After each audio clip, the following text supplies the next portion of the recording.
Welcome to the Next Dimension Podcast, your portal to an extended reality. Every week we talk about the hottest topics in XR and let you join the discussion live on MRTV. And now, get ready for another exciting episode coming up.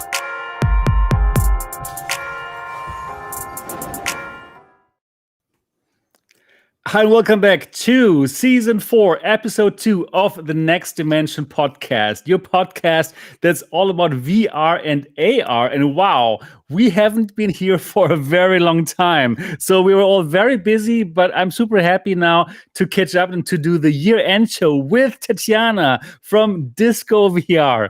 Tetiana, how are you doing? I'm doing pretty good, Sebastian. Good to be on the show. Back. Yeah, great to be back. Yeah, cool. And also here with Steve, VR flight sim guy. Steve, how are you doing? I'm really doing very well, thank you, Seb. In the jungle here, chilling out, looking forward to the show. Wow, it looks very warm where you are. That's great. Yeah, it's fantastic. Yeah, birds are singing, nice. everything. I've got a campfire going on. It's fantastic. Perfect, nice. How are you, Seb? Good. Yeah, I'm also good. I'm back in Germany right now. I've been in Taiwan for a very long time, right? And now I'm back for Christmas. And as you can tell, I'm not in my MRTV headquarters. I'm actually back at home because the MRTV headquarters is so cold right now, and it will take very long to get it to the temperature where I can stay there for 2 hours. So I thought, you know what? No, I simply do it from home today. Hope that will work out. But I think yes. Yeah, so I'm good. I'm happy to catch up with you. So I'm looking forward to talk about all the topics that we didn't talk about for the last weeks where we didn't see each other, and simply to catch up with you. Yes. So for all of you out there who don't know yet about this podcast, well, before it was like every week we were going online, but then we were all busy. Tetiana became a mother. I was running around in Taiwan, and Steve also had lots of things to do, right? We were all super busy. So yeah, but normally every week. And well, this is being live streamed on MRTV right now, but you can also listen to this as an audio podcast everywhere where you can find audio podcasts. Yes. And well, if you love the show, and if you want us to come back more often, absolutely give us that 5-star review on iTunes. Get out your iPad or your iPhone, find the podcast app, find us, and give us a 5-star review if you enjoy this show. Yes, exactly. So we got lots of things to catch up on. Well, we're going to talk about hardware, of course, as we always love to do. We're going to talk about the new Varjo XR4, the fourth generation of headsets from Varjo. Very exciting. We can order it right now, actually, and it is supposed to arrive in this month already. So still in this year. That's going to be interesting. We're also going to talk about the Somnium VR1, and a few select YouTubers are able to see it very soon in Prague. Let's see who's going to be that. Who's going to check Giving out it away already, live. aren't we? Really? I don't know. So yeah, that's good. And then obviously we have lots of catching up to do about software as well. Assassin's Creed Nexus came out a long time ago, and we played it. Asgard's Wrath 2 came out yesterday. And all of us have completed it already? Yeah, played it. Yeah, it's perfect. Twice. So we're going twice. So, wow. we're going to look at the reviews out there already. So that's going to be interesting. Right. Okay. And then simply we really need to catch up. So let's start with that first. So let's start with Tetiana. So tell us, how have you been? What has been going on? Oh boy, you don't want to know. Yeah, I don't know. I want to know. I want to know for sure. I don't think that's the right podcast for me to tell you everything that's been going on. But let's just say this was a really eventful and very, very busy time. How long has it been since I was on the show? I don't know. Months. We did the show for a long time, actually. Yeah, it's been a while, and well, let's just say I'm trying. I'm doing my best, and I must say I'm actually pretty proud with the way I'm handling things right now because like you mentioned, I now have my little one, and at the same time, I do work my full-time job at SideQuest, and I do maintain my channel. And even though it might not be as frequent uploads as before, I'm still pretty, I would say, proud that I managed to do it all still. And I try to celebrate little things and just give myself credit, whenever I do something that Right. Yeah, sometimes. that's good. And yes, it's been really exciting time, like really, really busy and so fun. Unfortunately, there's not enough time in the day to do all that's been happening, but I have been kind of trying to select the things that get me most excited. So of course, when Quest 3 came out, I got obsessed with mixed reality, and I kid you Oh not, I did yes. 3 videos just talking about different mixed reality games. So in total, I've covered, I think, 65 different mixed reality titles over What? the course of 3 videos. So that's Wow. like the best, 20 mixed reality games, another 20 mixed reality games, another 25. Wait. There People are don't 60 realize mixed reality games out there already? I had Ready no try clue. one? people have no idea how many mixed reality games are out there right now, because there are some games that are being released built as a mixed reality game, or there are so many games that add mixed reality modes to them and they work really great. Now, unfortunately, with most games, the way mixed reality has been utilized is they just use the backdrop of their game, as the mixed reality. So technically, it's not an interactive mixed reality game. I mean, a good example is, well, Demio, really, right? When you're Right. playing this game, you're not really interacting with your surroundings. And there are many games that just allow you to see your pass through, but not actually do something with it. And the games that are truly mixing your reality with virtual one are very scarce. So First Encounters is the good example. um or what That's is the the only game game. called? No. I'm starting to remember the name. Drop Dead the Cabin. Like So the the one piano that one as well. the That's zombies quite are cool. coming at you, in your house. They're coming through your windows. They're coming through your doors. So that one really Right. uses your actual space. Right. And Right. like Synth Riders, there's also a wall opening up, and the orbs are coming at you there. So anyway, I got really obsessed with that. And I'm actually quite excited about the mixed reality titles because I can see my surroundings, and now it's increasingly important for me to be present in my world. I can't be away for Right. too Very long. true. You need to see what your Um, little one is doing, obviously. yeah. And that made me realize that, dang it, the quality of Pastor is still not there. It's still hard to see like the little things, like even the facial expressions on him. I can't see it very well, and I think that he's getting a little scared of me when I'm wearing the headset. So I'm not going to Aw. be hovering over him with this big thing on, Right. because he wouldn't recognize that it's me. So that's Right. funny. Right. We're still quite far away from these headsets that look like sunglasses.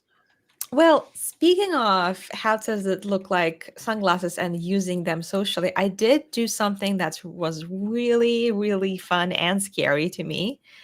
A little while ago, I wore Quest 3 to a supermarket. I saw the No way. thumbnail. I had no chance to watch it yet. But how was it? I saw like one customer at Walmart right in your thumbnail, and I thought like, oh wow. Ooh, what Yeah. did he think? Yeah. So you should watch that video. It Oh, I actually want to. turned out a really fun one. First of all, it was really, really freaking scary to do that because it was completely out of my comfort zone. But Of I just course. thought, well, screw that. Like, I want to try it because ever since I got it, I wanted to do something like that. I wanted to do this little social experiment, or quest experiment, if you will. And I did it.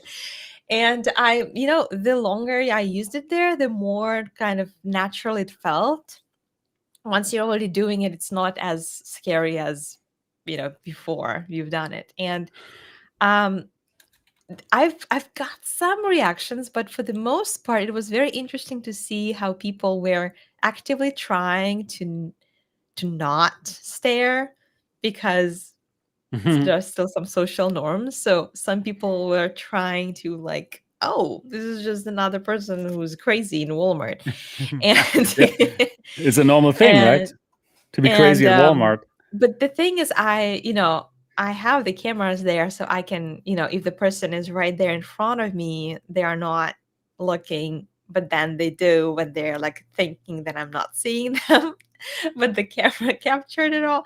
So it was interesting. It was a very, very interesting experience, because I tried to actually use it functionally. So I made a shopping list, and I put the shopping list in my headset, so on a Google Drive, and I had it in front of me in VR. Could you read it then? Okay. Yeah. Oh, How did you do it? Like, how did you show the shopping list? How did it work? Well, I just opened the browser, and I opened Okay, that makes Google sense. Drive. Right. Of course, We just yeah. put it there. Yeah, So cool. that was one thing I tried. I like that idea. It's amazing. But then I did a second thing too, because that Walmart, it was huge, and I had some stuff there that I didn't know where to find. So I also opened the Walmart website in VR, and I I have to watch that typed video. in like, where can I find whatever I was looking for, and it would give me an aisle number, and then I would go and find it. So I tried to use it functionally. I tried to do something in it that could actually help, and not just wear it for the sake of wearing it. Right. So instead of holding a phone in front of you, it was already in front of me. And I thought that in the future, it would be so cool if some kind of AR features were incorporated. Like if I couldn't find something and I would put it in an app, it would show me the way to go For sure. in Walmart. Yeah, they're working on this actually. That's like indoor Google Maps is happening. Yeah. So something like that, it combined with the pass-through on Quest 3 or Quest 4 or whatever headset will come next that will have a much better pass-through quality, will be amazing. And then it will be less noticeable too, because I'm sure it will look just like a visor or just some kind of glasses. Right. So basically, I tried to use them as AR glasses. There you go. Cool. And I think it took me about 40 minutes to shop everything. And I managed to find everything and buy everything, all wearing Quest sets. So I thought it was a success. Yeah, big success. And how successful was the video? Like I would guess it was successful because the thumbnail was so good. I really want to click it, but then I didn't have time. But how did it go? It didn't do bad, but I think that more people need to watch it. Come on. Come on. Add it to my watch list. Okay. I haven't seen that. It is. I haven't seen that. Absolutely on my watch list now. But I think that it turned out to be a pretty fun video. Like it's just a fun one to watch, and I would like to share it more. Wow. Yeah, cool. Yeah, when the Quest came out, I actually also thought about something like this. I thought about going to one of those night markets in Taiwan wearing the thing. The night markets, they have lots of food and it's full of people. Like it's just a huge crowd of Asian people. And then I thought, oh, yeah, it would be funny, me wearing that thing. Yeah, in the end, I didn't do it, but yeah, probably I'll also do it. It's really scary. Yeah, I think half of my looks a bit comments scary, were right? from people. Yeah, who are saying that I would never do that. I would never do that. I'm like, I never thought I would do that, but I just wanted to do something crazy. I don't know. What would have been really scary would have been if you wore the Pimax crystal. Yeah, yes. You'd probably be taken away in a white. The Pimax crystal also has pass-through now, at least in the latest update. So you could have walked through that. I might try that actually. Wow, Steve, do it, please do it. Can you imagine? There was an interesting comment there. Someone said, well, first of all, my idea, my kind of theory was that it was actually filmed it about 2 weeks before Halloween. Right. And I was thinking, okay, I'm actually not getting as crazy reactions as I thought. It's possible some people thought it was a costume. Okay. because it was Okay. close to Halloween. But at the same time, some people in the comments said that, this headset looks kind of small, and it looks, like some people might have thought it's some kind of a device for visually impaired people. And I'm like, Yeah, oh, good. so True. maybe that's why people were like, some of them were, very respectful, excuse me, and all of that. Oh, lady, could I help you with your with your No. grocery? So, but it was so interesting, and I did wear it to a place, like a supermarket that is known for very Crazy interesting people. crowd. Okay. And I don't know. Let's just say that it's possible I was not the weirdest person in in Walmart that day. Right. I did Um, see some interesting videos about people at Walmart on YouTube where it seems like you would not pop out at all with wearing that thing. It's a big store. There's a high chance you will see someone crazy. Well, that day it was me. Okay, good. The crazy person was me. Great. But then I did play, just like to step away from that, and yeah, I hope you'll get the time to watch it, because that's the most Yeah, I will watch it. different video I've ever done on my channel. Like, I've never done anything like this before, but I might in the future, because I thought it was really fun, and I don't think that there's a whole lot of content like that on the internet. So it's really fun. But I did like try to. It's very hard now with the very little time that I have to be so selective about what kind of games I play, and that limits me a lot. But I did play Vampire: The Masquerade Justice. All right, me too. Love Yeah. that game so much. Assassin's Creed, we will talk about it, and Lego Brick Tales. Okay, cool. Perfect. Yeah, I also really Very, want to very play the Lego game because I was yeah. a fan of Lego when I was smaller, and now I can play it again. So tell us a bit about your thoughts about the game. Is it AR? Is there an AR mode to it, or yeah? Oh, none of you has played it yet? No, I I have haven't not tried that. now. Oh goodness. So I remember last time we talked about it, I was actually the one skeptical about it, and you were Yeah. excited. Yeah, I'm still excited. I will play it, but I still didn't have time yet. So this is, it's Lego Brick Tales is probably like the dream come true of Lego fans, or any Mm. people who enjoy, building and constructing different things, because it just makes it so easy and so intuitive to get into it, and it Mm. maintains that feeling of like creativity. So the way it works is, yes, everything is in pass through, but you can also turn on the virtual environment around you. You can do either way. What I loved most about it is that it does have storyline, and it has a linear progression. And following the storyline, your little characters is building, like solving the quests by building different things to progress. Cool. And every time it's a different condition on how to build it. Like build a helicopter, but it needs to, not topple over. Like it needs to carry you from point A to point B. So many different kind of conditions on how to build stuff, and there is no one correct way to build them.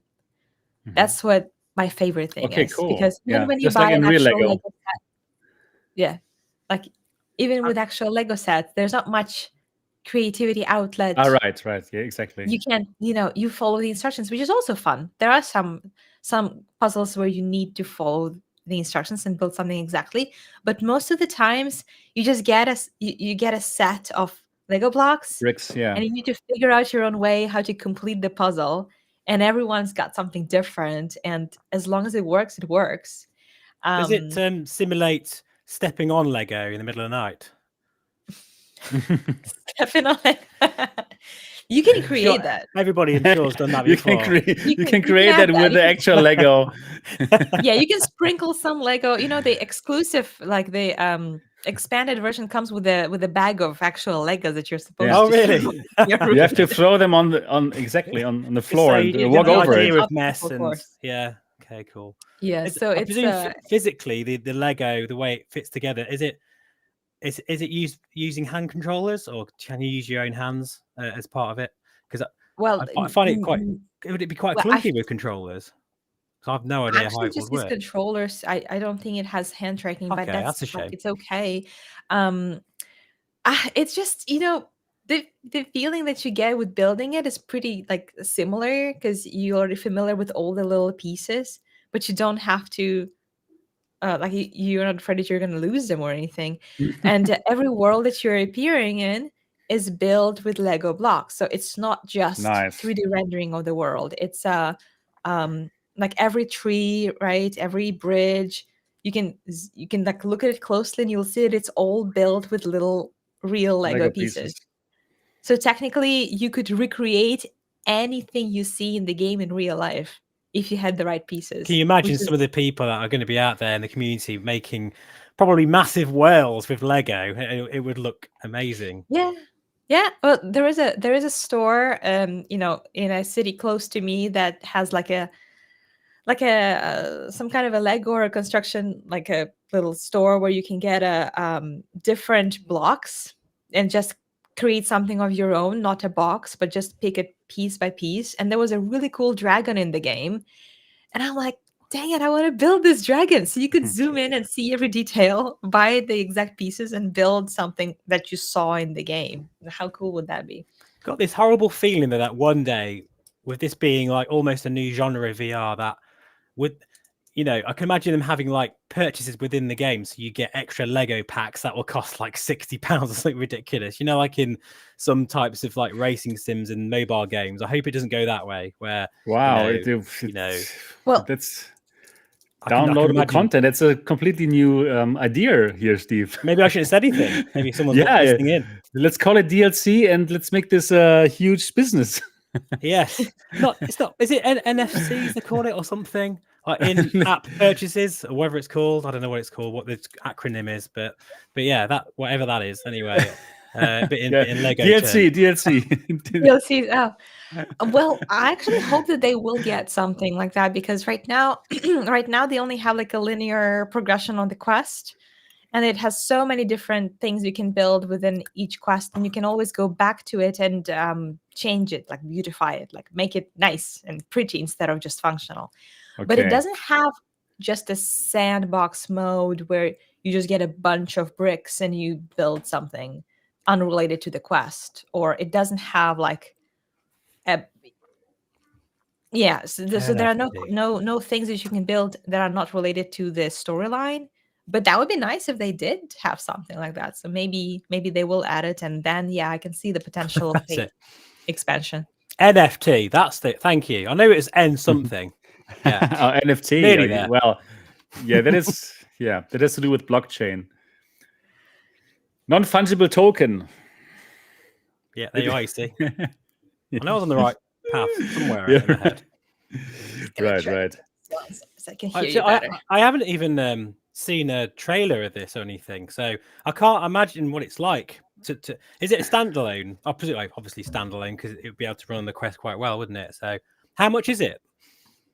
Is it expensive?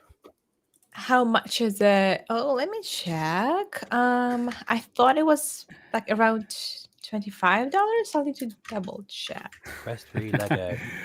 We content creators are the worst, right? Because we get all those games for free. We have no idea how expensive those games are. Hey. I wish that I had the time to play them all. Right now, even like getting to them is a luxury. So it changes your hobby into a job. It's not the best thing, but I'm not going to complain about it. It's still awesome. It's still good. Yeah, agree. Yeah. So it's not a whole lot that I've done during this time, but I've been really busy selecting. I've been really very selective on the type of content I make, and it's pretty good. Like I'm happy with everything I've made so far. I just wish that there was more time to do even more. Of course. Okay, cool. Yeah, great. Thanks for letting us know, Tetiana. So this is it, or do you want to share anything more? I am working on one thing. Just I'm going to mention it very quickly, just in the spirit of Quest Experiment. You remember you played the piano game on VR? I saw you. I saw and heard you in the game. That was good. So I actually am working on a video right now. So when my parents were here, I involved them. Cool. So they're having a cameo in one of my upcoming videos, trying VR for the first time and trying to play the piano for the first time in VR. Nice. That's good. That's cool. Yeah, because I feel like a lot of people are asking, is it actually beginner friendly? Is it actually possible to do for someone who's never played piano, for someone who's never even done VR? And I can't be objective with that because I've done both. And people are like, oh, there's no way I could play like that. So I involved some true beginners to show what this app is really like for beginners. Cool. Yeah. Well, it's good because I played it and I'm a complete beginner, not with VR obviously, but with piano playing. So that went pretty well, I thought. As a piano player myself, I should try it, see what it's like. Actually, be interested. You play the piano? Yeah, piano, guitar. Oh, I didn't know about the piano. I knew about the guitar. Actually, Steve is a super great musician. Right, it's even like a part of your job, Steve. And you're like, you're playing gigs on the weekend and things, like real. Yeah, real deal. I'm a music therapist by day and a VR crazy YouTuber by night, and a gig. And nice. I'm in 2 bands as well, so yeah, a bit busy. Really, wow, but that is cool. Wow. That is really cool. Yeah, cool. You should nice. definitely try it. I'm curious to see what you think about that app. It's very different. Cool. I don't know how you've learned. I mean, did you go to did you have a musical education or are you self-taught? Both, weirdly. I started off self-taught on the guitar and stuff, but then I did go to college afterwards and did all the grades and everything. So I did it the opposite way around, weirdly. But yeah, it's interesting. I'm curious to see what you think because it's a very different way of learning. But I don't know about you, but anyone who's obviously got a limited time using the Quest 3 with just hand tracking, but I almost get like a phantom touch feeling when I touch things. So I don't know whether that would feel like that in the piano, but like when I move menus and sort of like pinch things, I was doing it the other day, actually, just sat chilling out. I was just messing around with menus and things in pass-through mode and then using my hands. It's almost like I could feel touching the thing.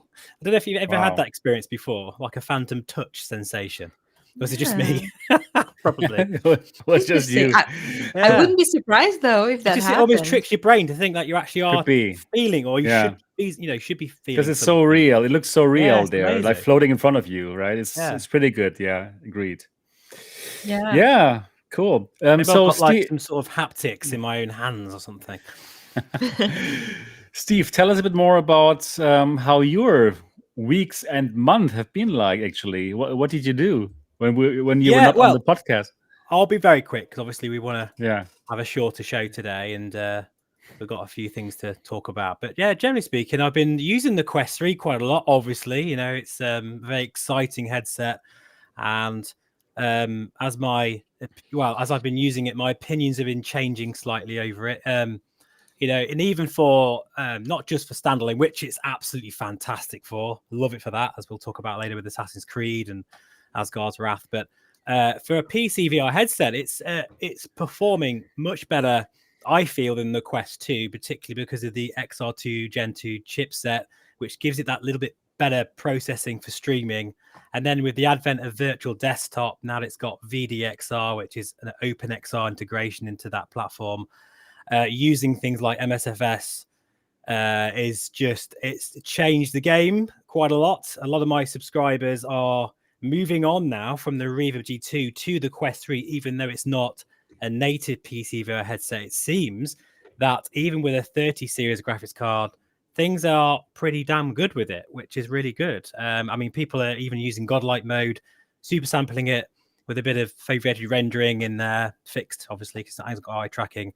It's running really well. So as an all-round headset, bigger FOV. I'm very impressed. Yes, of course, like the bigger FOV than the G2, right? And the better lenses. It does make a difference. It's pretty great, yeah. Yeah, and for me though, like even though I'm a Pimax Crystal owner, right, and an 8KX owner, my first impression of the Quest 3, for me, it was the most uncomfortable headset I've ever worn. But since then, of course, we've had lots of accessories, so I've been checking them out, and I've been getting quite a lot through the delivering from different manufacturers, which is great, obviously. But I've been trying to sort of decide which ones I prefer, and I did make a video just the other day about my sort of favorite accessories for the Quest, and with those, well, obviously it's going to bump the price up a lot, but it transforms the headset, really does. Like some of the battery head straps out there, like the Bobo, is it M3 and the M3 Pro, the Orbica one with the 8,000 milliamp battery. For me, it's great. I was playing Assassin's Creed the other night for 3 hours straight, which I've never done that before with any standalone game. Just simply because it's really comfortable and it's sort of really makes the headset really good. So yeah, I've been really enjoying the Quest 3 more now that we're starting to see some really good accessories for it. It definitely needs it, that headset. Absolutely. And if you think about actually the price of it with accessories, it's quite expensive at that point, but then it feels more premium. So I think it's important to factor that in if you're going to buy one. But I've really been enjoying it. Really enjoyed the Quest. It's funny. I actually found it quite comfortable with the soft strap. Yeah, some people have said that, but for me, I was actually feeling bruised on my face, like here and here, for whatever reason. It was just like, I know it sounds ridiculous because I literally use a crystal, like it's a massive brick of a headset. Yeah, I found that more comfortable than the Quest 3 with these strap. For that I would agree, though. Yeah. Or who? Which one? Which one are you agreeing with? I would agree. I would agree with Steve that the crystal is more comfortable than the Quest 3 with just the soft strap. But I would also agree with Tetiana that I don't think the soft strap is so bad. Okay. I think I'm having it. I don't understand that, but there you are. Yeah, you just be very diplomatic. I have something here at the soft strap. It is something that will make it more stable. You know, I bought it from Amazon. I didn't even make a video of it, but yeah, that is pretty good. But if you're adding something on top of the soft strap, why not just use one of the plastic straps that are out there? Well, yeah. This because I like to use it lying down, and then this is more comfortable than the big ones. So yeah, I brought it on. Normally I have the one with the battery in the back, right? The M3 Pro, but now I had it in the flight. I was using I was using it in the plane, and it really? Yeah. Because I wanted to make a video actually, like, okay, how is it to use the Quest 3 in the plane? It didn't work at all. It didn't work at all. I actually made one like that about Quest 2. I did make a video about the Quest 2 and it worked for me. For the Quest 3, it didn't work at all. Like the menu was flying away all the time. So it's like, wow, that's too fast. I cannot use it. So for some reason... Can't you disconnect the tracking? Like just turn it into a 3D OF? I didn't find that function. Probably there is this function. I don't know. Please tell me. But yeah, I was looking for that, but it didn't work. Yeah, I'm not sure. Ender's VR Arcade, it's probably hit the nail on the head. I don't know whether it's related to the strap itself, because it is actually better in a way because it has that sort of cross section. It's better than the Quest 2, but maybe it is that cushion or the lack of. I felt like it really pushed onto my forehead after about sort of 15-20 minutes, it really hurt. I can't, of all the headsets I've worn, I was shocked. So I couldn't wait to get rid of it. Even the facial interface, but now with the AMVR one, which is pretty good, although it does have a bit of a light leakage, admittedly, but they are sorting that out, hopefully. With some of those accessories, yeah, it's made the Quest fantastic, and I've really been enjoying it. And as I say, I haven't really been posting many videos. Well, I haven't been making any YouTube videos because I'm often very well ahead when I'm posting videos. But for the past 2 to 3 weeks, all I've been really doing is enjoying Assassin's Creed, which I've now completed, and I'm actually starting it again because I'm much, with a harder difficulty setting. Can I ask how many hours it took you to beat it? Yes, it's 17 hours for me. 17. Wow, that's nice. And not bad. I didn't collect. I'm not like one of these that collects every single thing.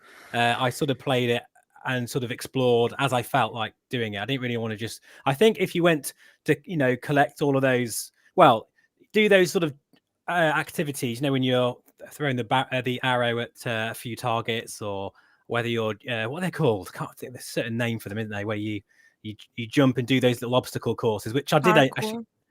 Well, oh yes, that's it. Parkour courses or whatever they are. I did quite a few of them, but I didn't do all of them.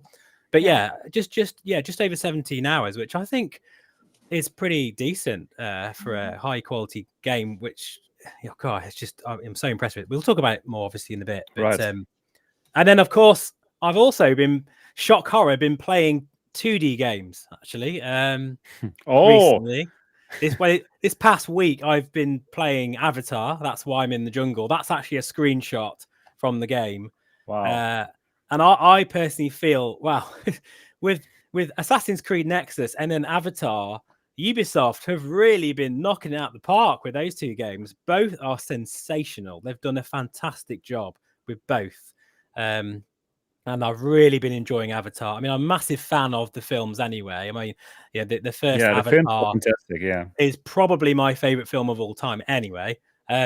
So to be able to experience it in this game the way they have done it, it's been in the making for 6 years, and just the musical score, they had like a proper orchestra do all the music, which was very much similar to that of the films, and just the characters, the feel of the whole thing is just fantastic. And then you can play the game co-op as well. So for the past few days or so, in fact, even last night, I was playing this till 2:00 in the morning with my friend. And we've got our own save where we're doing it on our own, and then we're doing like a co-op sort of save that's where we're cool. doing, and the whole campaign can be done with another person, and it's so much fun. It's really great. And I keep thinking to myself, what would this be like in VR? Because eventually we're going to get a mod for this. We're going to. Hopefully. And it's already first person as well, so that should take some of the, some of the work out of it. Let me guess, your friend that you're playing that with, he does not have a VR headset. Yes, he's got my old Quest 2. Okay, cool. Yes. So you know somebody who's a friend and who has a VR headset. That's good. Yeah. Wow, that's seldom. We often play VR games together. In fact, this is the first time we've played a 2D game in about 2 years, because usually we're either in Stormland, Walkabout Mini Golf, Star Wars Squadrons, and a couple other like co-op games as well. Nice. So it was quite nice in a way to go back to 2D, even though it felt quite strange. It was quite nice because I could just chill out and sort of just have a beer and have to worry about knocking anything over and stuff. And I wasn't annoying anybody because I was in my own games room. Are very enjoyable, actually. There will always be a place for them, but I see it the other way around as what anyone else does. I feel 2D games are a nice breakaway from VR, but VR is absolutely where it's at. And comparing the graphics to this, right? The graphics in this are absolutely top drawer. I still enjoyed Assassin's Creed Nexus more than this game in terms of immersion, just because obviously I'm preaching to converted here. It's VR. We all know it's the way to enjoy and be immersed and be present within the game. So regardless of how good this looks, even a standalone game as Assassin's Creed Nexus still blew me away more. But just having a great fun. Obviously still doing the flight sim stuff as well, and I've been using I'm switching between 2 headsets these days, and it's quite funny because they're both completely different. Maybe that's why. And that is the Big Screen Beyond. I've been using that quite a lot this last month or so. It's great, right? It's fun. And the Pimax Crystal. I've been using both of them, interchanging them depending on my mood, and I feel very lucky that I've got both of them. But it's also interesting switching backwards and forwards, sort of comparing the pros and cons of both of them, because yes, the Crystal is massive, but it's also actually quite comfortable, and it has the best visuals in VR, period. Absolutely. And then you've got the Beyond, which is like the most comfortable headset, has the best colors, but then has glare, and it's got a small sweet spot. So it's like we don't have that perfect VR headset, and that's probably why I'm switching between them both, because I can't really settle on either one of them really. But we're so close. It looks like we are getting so close to the perfect headset. We're gonna get there very soon. Get in there. I think we're getting there. Absolutely. And in many ways, the Quest 3 is probably the closest thing to a perfect VR headset, which is. I agree. I can't believe I'm saying that, but it really is. It's so good. Everybody's in love with it. Yeah, I know. The lenses in that thing are better than that of a £2,000, £3,000, £4,000 headset. What's that about? Yeah, no, it's really fantastic.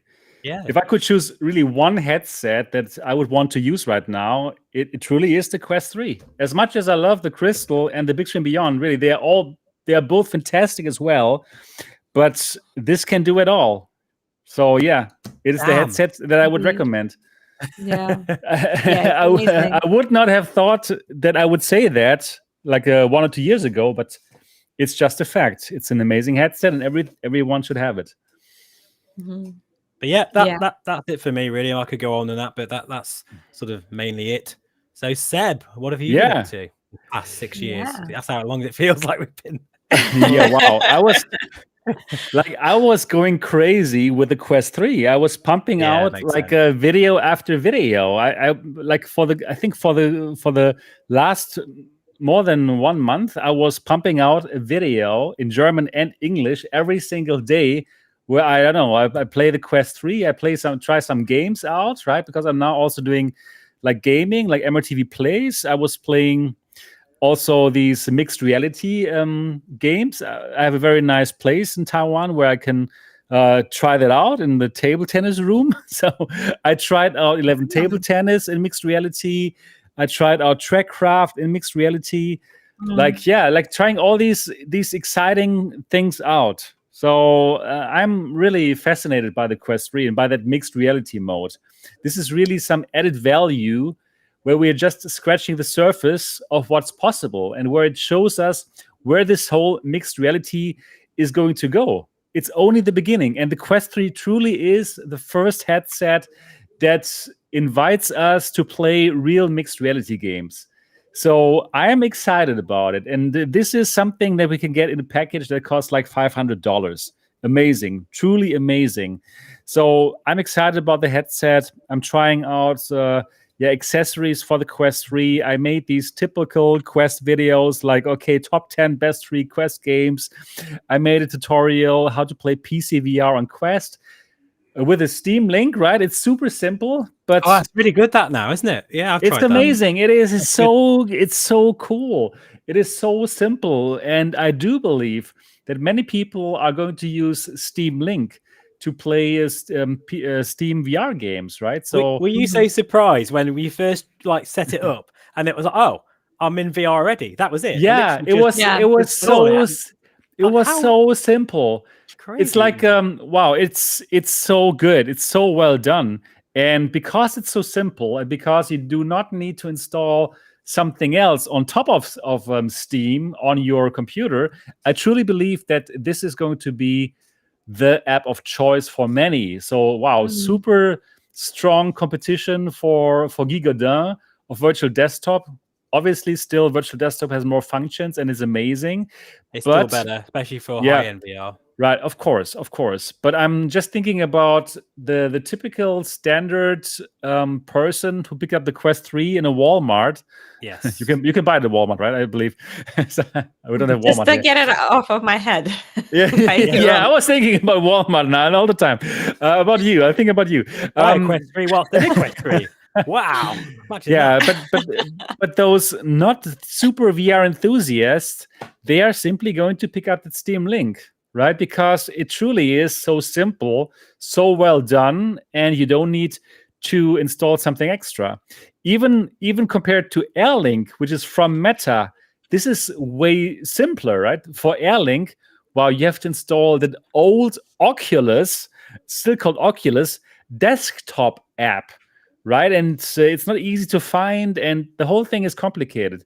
So it also overloads your computer probably, right? Because you need to run that and you need to run Steam VR on top of that. So just like with Virtual Desktop, it kind of cuts that Oculus one So I think it saves your computer resources, so it should be performing better. No, I would say no. Actually, the virtual desktop has way better performance than Steam Link. Better. Okay. Yeah. Just because of the VDXR, OpenXR, it runs so much better. Gigodin is doing his software magic, right? But it won't matter. Say for most people who play Half-Life Alyx, that's the point. That's the point. For the normal user, this is just I'm not a normal user. It's I'm weird. Yeah, no, we're all weird.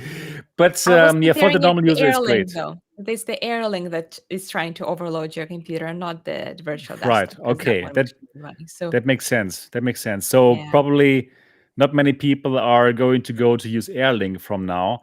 And Airlink isn't very, very good this time round. I don't know what's going on, but it's not so bad. But it's the thing is also what's interesting. Like Boss, the CTO of Meta, he even said like, oh, you know what, Steam Link is here, and it is the easiest way to play PCVR on Quest. So even he acknowledged that on X, which is pretty interesting. Yeah. So big thing. Yeah. So I made I made so many videos. I was pumping them out on a daily basis. It was crazy. So you're crazy. Making me feel guilty about not making enough. Yeah, I was really, really doing lots of videos. Really enjoying that new headset, the Quest 3. But I also did some videos about the Crystal and the Big Swim Beyond. And a pretty good mix. And now I'm back here in Germany. I arrived like a couple of days ago.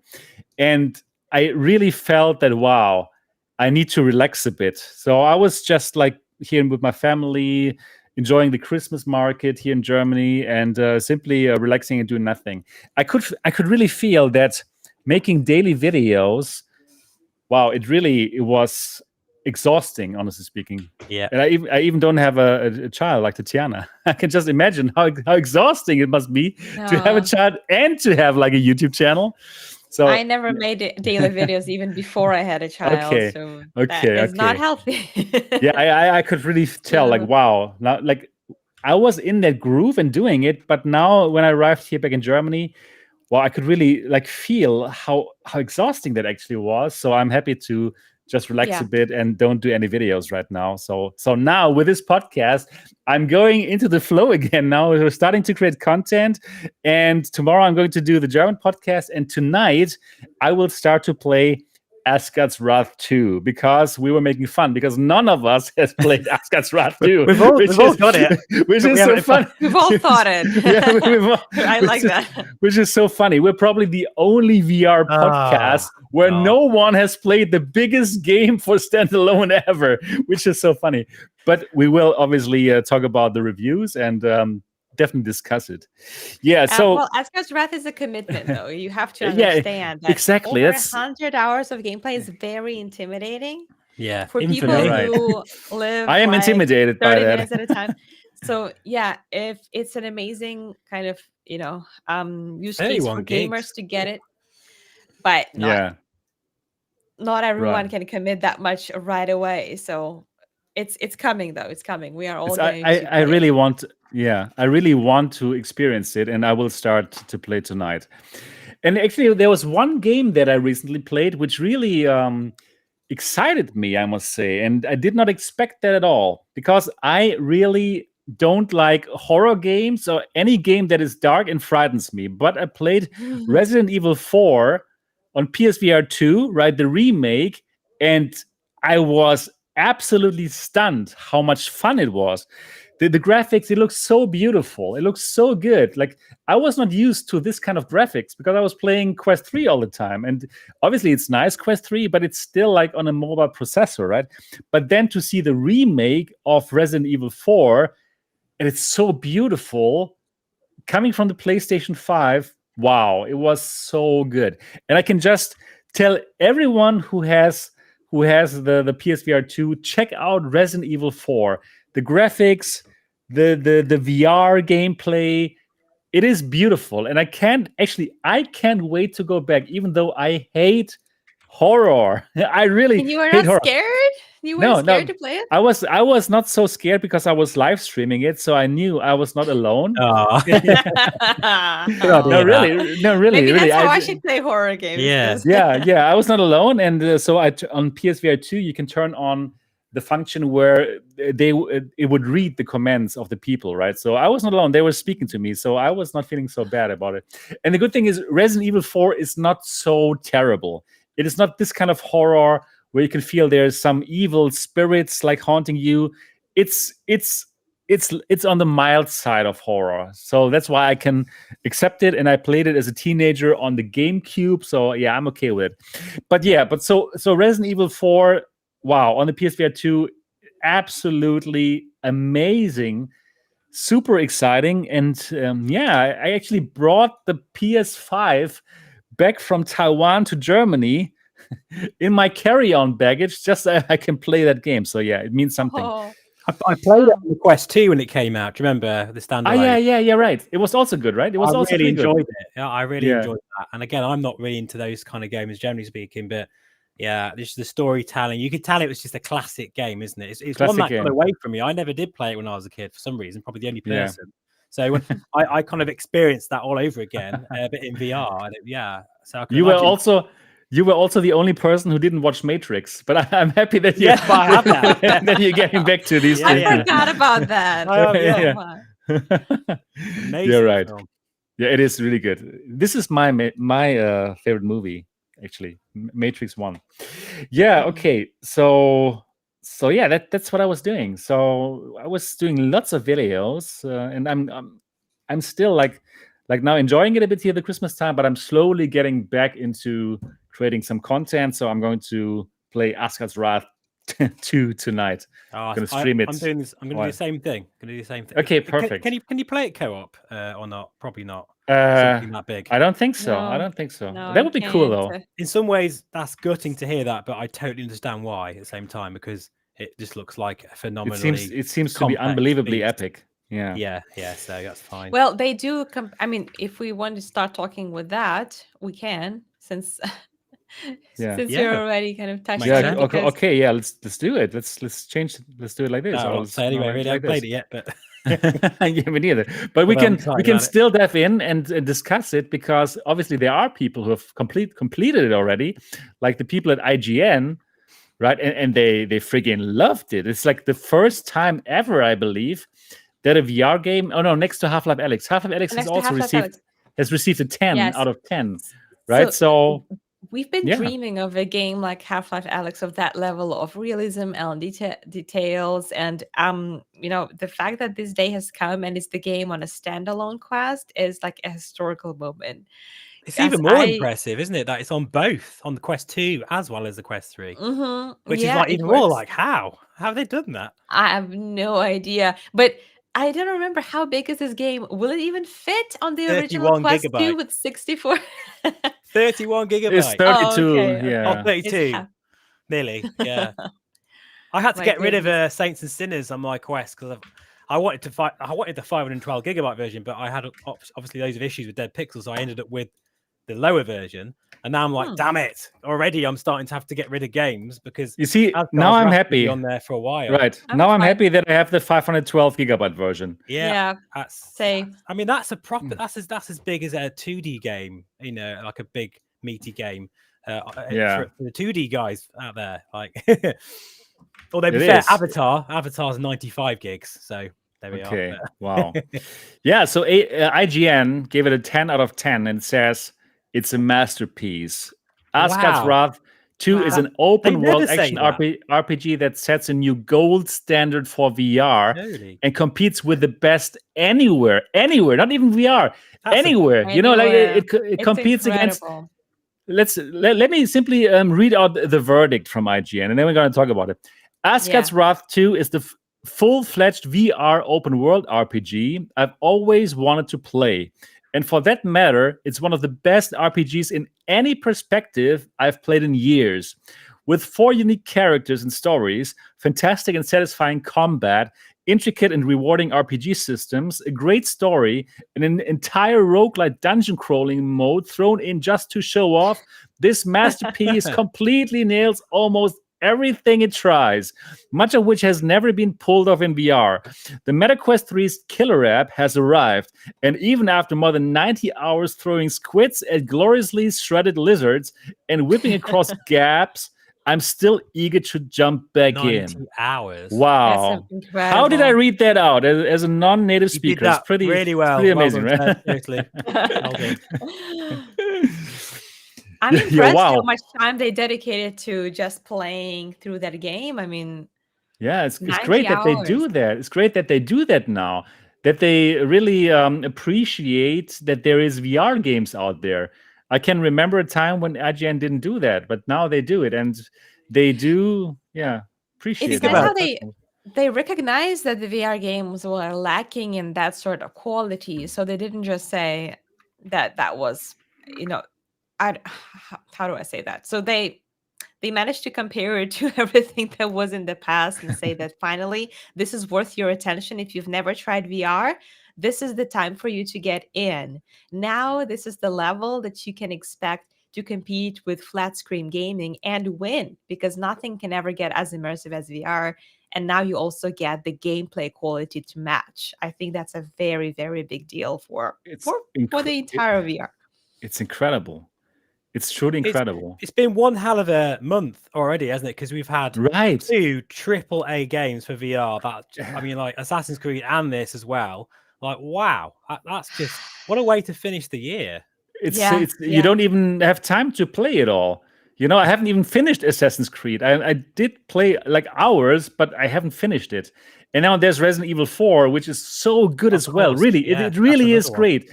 And now Asgard's Wrath 2, where we have to play for 100 hours, and there's even a whole roguelite built into it. Like what? Are you crazy? And this is one of the best games ever. And they say even outside of VR, it's still one of the best. Like what? Like I love VR, right? And VR makes everything better. But to have a game that they would even say is one of the best outside of VR. Are you frigging kidding me? This is the killer app for the Quest 3, and it comes for free with every Quest 3. And the cherry on top, it comes for free with every Quest 3. Hold on, the Half-Life Alex also came for free, didn't it? It did. It did. It was also the system seller. That's the magic formula. If you know it's a great game, you should share it, because it's not about like making your revenue. You will get that revenue if I love it. People love your game. I love it. I think I saw somewhere like a comparison with Alex and Asgard's Wrath, and then PlayStation did Horizon, which is also an amazing game. Yeah, but you're right. Yeah, no, it's not you just same, get a right? bundle. It's not the same. It's exactly you just get it bundled in everyone. Mm-hmm. It's funny when they first announced the Asgard's Wrath 2, and I was like, oh, I hope it's going to be PC VR, and everyone was like really, really like bummed out when it was like there's only going to be a standalone version. But now I don't care because it just looks amazing. Right. Yeah. And that's the first time. This first time that I'm starting to change my opinion. I'm shifting towards standalone for the first time for me. Sebastian, we did it. Yeah, it is. Which is crazy. I mean, look, I'm a proper PC VR nerd, but if standalone games are going to be becoming this high quality, okay. No, now you're not a proper PC VR guy anymore. You played Assassin's Creed, you played it through. No, and now you like Asgard's Wrath 2. It's over now. You're not part of the master race. You are some standalone dude now. All I need now is some sort of flight sim that's a standalone thing, other than Ultra Rings, and I'll be happy. But no, This is exactly why. This is exactly why I bought the Quest 3 for this, and I'm so far. I've used the Quest 3 way more than the Quest 2 at this point already. Like I've only had it since it came out. I can't remember how long has it been now. A couple of months, probably more. I don't know, but I have used it loads, and this is just like Asgard's Wrath. God, I'm going to be playing that thing for months and probably years to come. I don't know. I mean, see, that's the problem. We would love to play this game for months, probably years, but then time never stops, right? New games will be coming up. It's a nice problem to have, actually, and it's something. Yeah, I actually have a list of games that I want to play, but then I realized that if I don't start playing them now, I will never play them because more newer and better games will keep coming. That is why I've gone mad with Assassin's Creed. This last 2 weeks, I've done that every night just simply because I knew Asgard was coming any time. So I thought, right, I've got to get this at least one playthrough in. Then I can sort of like put that aside. But you're starting the second one too. That's crazy. They started it for the second time. I just want to show you. Yes, I'm definitely going to play it again as well. The trailer of Asgard's Wrath 2. It looks so unbelievable. Have you watched the trailer? I have, yeah. I've watched the trailer. It looks I have so... It just looks so great. Wow. I'm just shocked how good that looks. I can't believe they made it look like this. Yeah. Right? Is this truly in the game? Does it look like this? To be fair, yeah. The fact it looks this good on a trailer to be in that environment, yeah, I'm looking forward to that feeling. Wow, I can't wait to be in that game. It looks so unbelievable. This is like truly one of the most amazing VR trailers that I've seen for a game. It just looks so crazy, over the top. All that action, all that graphics. I mean, if someone told you that this is a flat screen game, you would also be like, wow, this actually looks nice, amazing. Yeah. So it looks amazing even for a flat screen game. And then knowing that you can be fully immersed in it automatically makes it a winner. I mean, what impresses me the most is the fact that it's so big, isn't it? The open world sections are massive. So again, I'd like to know how they managed that. This looks so epic. It looks so huge. You know, it's enter chaos. Wow, unbelievable. So it's great that it's the Christmas time now, where at least I don't have to work so much, or at least I am not working so much, like intentionally, right? Because I need to relax. So I'm just going to dig into this and enjoy it. I'll probably stream it at the same time. So it's funny you should say that, Seb, because I have been starting to burn out on YouTube now. Yeah, a bit. Me too. Actually, truly, me too. I get a sense that all three of us actually feel the same way. No, really, this was too much. Yeah, I think a lot of that is because it's been one hell of a year for VR, and we've had to cover so much. And we've got to the end of the year, and we're like, oh, it's over. Yeah, right. But then this comes out, and it's like, this is going to be my chill out to playing this. You know, no, off really, camera, just enjoying it. You know, I'm going to still stream it, but I'm going to do it for myself. It makes sense for you guys to stream it if you can. Yeah. I feel like I don't think I'm going to stream yet. I feel like I can't fully relax when I stream. I think too much about what I say, and I like playing in silence. It's surprisingly like I do love interacting with my audience, but I like having this personal kind of experience with the game for the first time. But I'm not talking. I'm not trying to be, engaging with other people. Like, it's a very much solo experience for me, and that's probably the reason why I've always been more leaning towards single player, especially single player RPGs, because I don't have to share my experience with nobody. Like, that's mine. I totally understand that. Yeah, it's my storyline. I'm the hero of the story. I'm going it at my own pace, and I can makes it a game for me. Right. I can understand that. For me, it's like, when I experience something that absolutely amazes me, I feel a bit sad if I can't share it. You guys know me. I'm a really passionate guy. I love it. If I'm excited about something, I want to tell the world about it. So for that reason, I would even share it, even though I do it for myself. Yeah, but I totally understand your point as well. You want to soak it all up for yourself and enjoy it on your own time. That makes sense as well. It's funny because usually at this point in the year, if I've only got like 1 or 2 videos left that I've already done already on the channel, so I can relax now. And I'd usually like jump into a flight sim and just probably do a tour around the Alps or just something like that. But this time, I don't think I'm going to do any flight simming for the rest of the year. I'm just going to be gaming. You've been flying so much. All I'm flying is Ikran in Avatar, and if there's anything in Asgard's Wrath, I'll be flying that as well. But that's about it, really. There's probably something to fly there, yeah. Yeah, I'm sure they probably will be. It's great. It's great that we've got this content coming for VR now. It's really nice, especially since so many people have said like, oh, why do we need another VR headset? There is no content. No, there's so much content. You could play so many games, and even games that don't have these names, like Assassin's Creed, right? There's other games as well. Now, Vertigo 2 is going to come out for the PSVR 2 as well, which is also a great game. Arizona Sunshine as well, which is coming anytime. It has already arrived, and it's arrived, is it? I played it already on the channel in the Crystal, and I absolutely loved it, even on my mobile laptop on a mobile 3080. So now I'm back here in good old Germany with my 4090 Beast machine, where I can absolutely enjoy the Crystal in its full glory. So yeah. You posted a video of that, Seb. I haven't seen that. I'm gonna have to go back. Have a look. I played it, and I really loved it. I played Arizona Sunshine on the Quest 3, the Quest 3 version, which was good, and then I played it on the Crystal, and it was amazing. So yeah, wow. PC VR is still winning, right? If you have a great PC, if you have a Crystal or even a Quest 3, it looks just so much better still. It will take a long time. Of course, I have to say, for a group of people who has never played Asgard Wrath 2, we sure did talk a lot about it. Yes. Imagine if we actually played it; it'd be like a 3-hour podcast.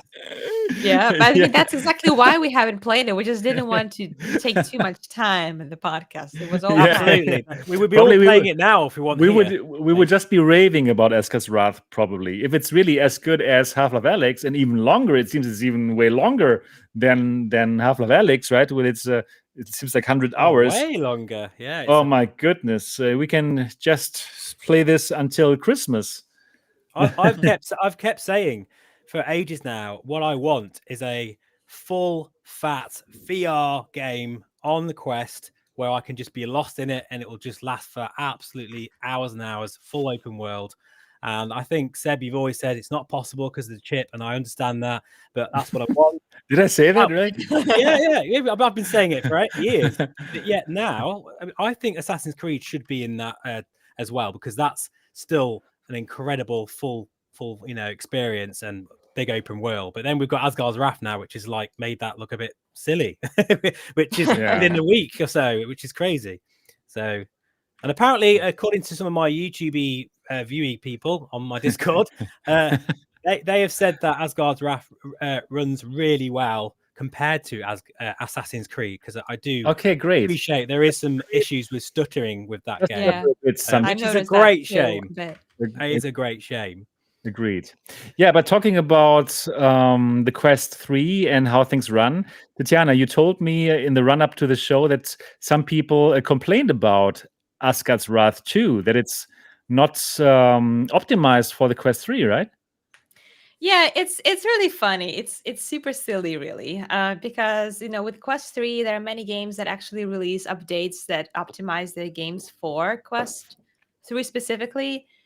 And apparently Asgard's Wrath doesn't have that. And that might be why people, they see that it performs on Quest 3 and Quest 2 sort of nicely. So instead of being happy that it performs well on Quest 2 as well as Quest 3, they're mad that it doesn't perform better on Quest 3. And probably they haven't even tried it. I feel like the people who rated 1 star... Oh my God! 1 star for Asgard's Wrath 2 because it doesn't have a Quest 3 optimization. Kind of just shows that these are idiots. Really there are idiots out there, obnoxious idiots. You said it. And you know what? They even got it for free. They even got it for free on the Quest 3. But what complete assholes! Incredible. Yes, and idiots. They will be. I'm sure there will be an optimized version of it coming in the future. Anyway, will they? I'm sure they'll be working on something. Yeah, so that just goes to tell you there are still people who here's a life lesson. Yeah, no matter how brilliant of a job you do, no matter what your achievements are, there always will be people who will shit on you. And always. And that's just a life lesson. Like even if the best game, of the year, which it definitely is, Asgard's Wrath 2, got a 1-star reviews. then no matter what you do, you're doing a great job. And there always will be people who will try to bring you down. And that's of fine. course, it's just the way life is. that is true. And yeah, so the haters gonna hate. There will always be haters. And if you don't have haters, then you do something wrong. Yeah. That's what I think about my channel. So I'm always happy to invite all haters to hate on whatever I do because they care, right? So they care, and they care for this game too. Probably. I always find if you're gonna get shitty comments on your channel, they're always the ones that comment first. So they're the ones that are watching your content. They're your biggest fans. It's true. They clicked on the bell so that they don't miss any of your videos. Exactly. Within a few minutes. I kid you not. There was a time where at this split second of the moment I posted the video, I had thank you for being a subscriber and for that notification bell. That's amazing. I find dedication. It hilarious. Oh my God! What kind of people are that hate your videos, Tetiana? It's like probably I can't even imagine it. Probably it's some super nerds that just think like, "Wow, she's so pretty. I will never be able to talk with such a beautiful woman." Okay, let's downvote her. I don't know. I'm not going to talk much about it, but don't even get me started about the misogyny that's going around a woman in tech. Okay. I'm sure that must be terrible. A lot of stuff is going on, and I know. These little things is the smallest of my problems. Okay, so I got it. I got it. Okay, right. Yeah. Let's not mention it. It's too sad that those people. Oh my God. Oh, that's all right. My God. I'm here to work on this problem. I'm here to actually tackle it. So hopefully, show them. Yeah, show them. Yeah. In terms of Assassin's Creed, then, what did you guys think of it as an overall thing? Then, because I know we were going to mention it anyway. Oh yeah, let's talk about Assassin's Creed. Did you find the stuttering a problem for you? Because I know a lot of people do moan about it, and I understand why. For me, it wasn't an issue, considering I think it's a very groundbreaking game anyway. But I think a lot of that's down to the way that I think it's in reprojection, isn't it, all the time? I think that's it is. It is always. It is. I think that's where the issue is. That is exactly where the issue is. Yeah, but for me, let me just tell you what I thought about it. It wasn't a big issue. I simply enjoyed the game by itself, and it seldom happens to me that a game really grips me and makes me want to keep on playing it. And that is one of the games, because like every level was so different, so interesting, and made me want to explore it. And they came up with these cool functions like this eagle where you can see it from up above. It's so cool. And I must say, I didn't play the Assassin's Creed series on flat. I didn't do it. It's my first Assassin's Creed game, and I was like, oh, it's cool. I'm actually in the future and just looking back. It's like, okay, cool. So I really enjoyed it. I really enjoyed it, and I thought it was great. And I didn't really have had a big problem with these stuttering problems. So I did see it, and I thought like, okay, but it looked great. And then I was using that Quest game optimizer to make it even look better on the Quest 3. I still haven't done that yet. You have to do it. It is really good. You can. I made a really, really very good tutorial on how to install it using SideQuest. And in my video, I show them exactly how to install SideQuest first, and then how to install the Quest game optimizer. And it is really, really looking much better now. So I was actually looking into that. I've heard great things about it, and I think fantastic. It costs like $10. $10. It's the best $10 you're ever going to spend. They have so many. You don't even have to do the optimizing yourself. You don't have to find the best options. They have a huge library of the games already pre-configured. So you just open the Quest game optimizer. All your games are then there, which already have this optimization going on. You start it from there, and then everything looks better. It's just amazing. How does it work with new games? Like if a game has just dropped, is it taking a few days before someone creates? Exactly. They will They will spend time. Like the community. Yeah, you can do it yourself anyway. You can do it yourself. You can mess around with it. You can just increase the resolution, for example. Normally it's this quite will work. funny, really, because that's almost bringing in the PC VR nerd part exactly of it in standalone. So why have I not got that yet? You need to get it. It's truly amazing. I can just tell everyone with a Quest 3, go for it. It will make your games look much better. And then there was this one game, for example, where you wash things, Power wash simulator. It looked so bad on my Quest 3. I was shocked. I hated it for not looking good enough in terms of resolution. So then I played it in with a Quest Game Optimizer, and I was cleaning for like 2 hours in a row. It's like it was so good. So what is it about that game? I just don't understand that game. It's relaxing. It's relaxing. I was like super stressed on a day, and then I simply cleaned the thing. It was amazing. But then just cleaning your house. Just clean your house. I don't get it. Yeah, my wife would love that if I really cleaned our house. Right, it's not as relaxing because then you have to deal with like yucky, stinky kind of rags. Exactly. Smell like gloves. It's not relaxing, but exactly. I hate. In fact, I've just cleaned. I went for a ride on the bike just before the show, and it was horrible. At the moment in the UK, the roads are all horrible. So I was like, no. So I'm cleaning my bike and thinking, I hate cleaning. I don't enjoy clealing. So why would I? But with a power washer, have you tried this with a power washer? Yeah, I've got one at home. Isn't that fun? I don't enjoy it. I even love it. I even enjoy it in real life with a power washer. Yeah. Please come round to my house, please. Yeah, I want to. We have never met in real life. None of us. I haven't met you, Steve. I haven't met Tetiana. It's crazy. Only virtually here. Yeah, well, we need to sort that out next year. Maybe have like a live show somewhere. Yeah. By the way, Team MRTV, Marco and me, we're going to CES in Las Vegas in January. So if anywhere out of you is going to CES in Las Vegas, Team MRTV is going to be there. So let's meet up. If you want to show us something that you want us to check out on MRTV at CES, please do get in touch with me. So yeah, we're looking forward to go to Las Vegas. Yeah, Vegas, baby. I think we will have some fun. Make sure to tour that big new orb that they installed in Las Vegas. We will go there. We'll go there for sure. The Sphere. We checked it already. It costs like $80. Or we don't care. We go inside. Yeah. Speaking of the Quest Optimizer, do you know if it also works with App Lab games? It should work with any games, I believe. Yeah. Do they have profiles for them, or do you need to just set it up yourself? Or does it only have profiles for titles? That one, I don't know. That one, I am not so sure about it. Is there any App Lab game you're thinking about in particular?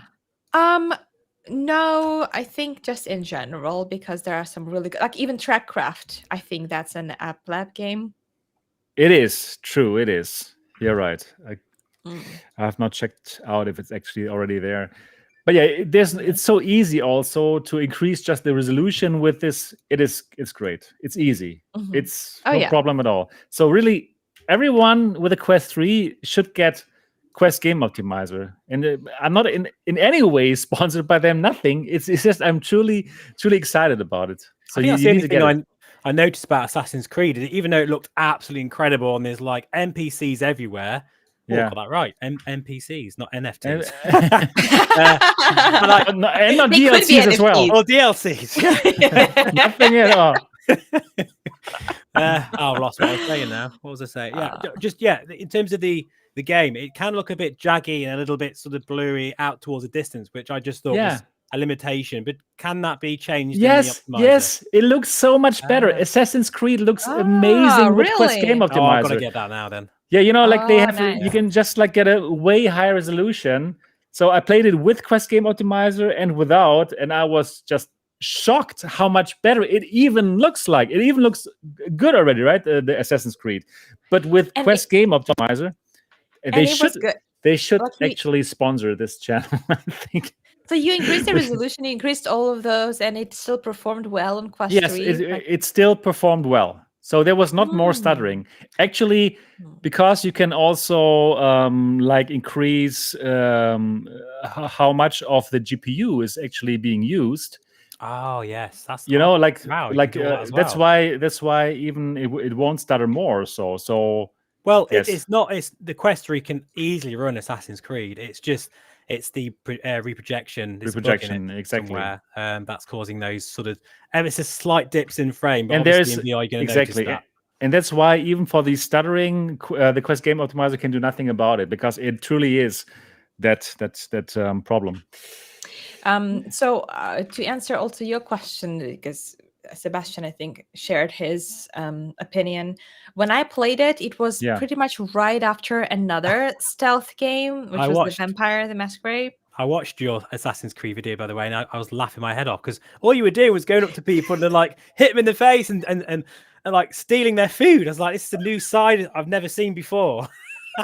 Well, but it's so fun because you can steal someone's bread right from their head and eat it too. Like, I didn't realize you could do that, and I was going around doing that after your video. That did make me laugh.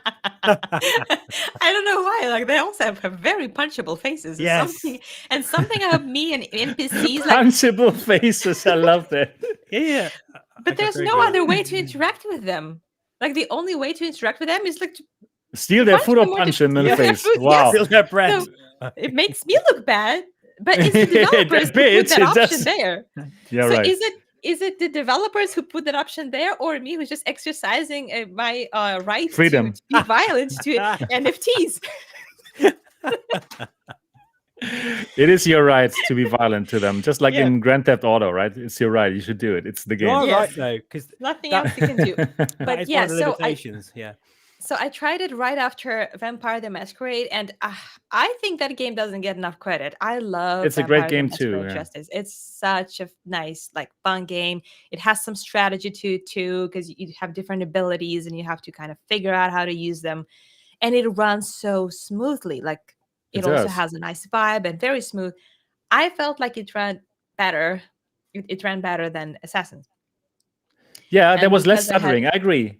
But it has without the Quest Game Optimizer, the resolution is not so great. I felt, when I first started off and you see the fast travel game logo, I thought like, wow, that looks bad. Wow, that was like flickering and it doesn't look good. Yeah, it was bad. It was flickering.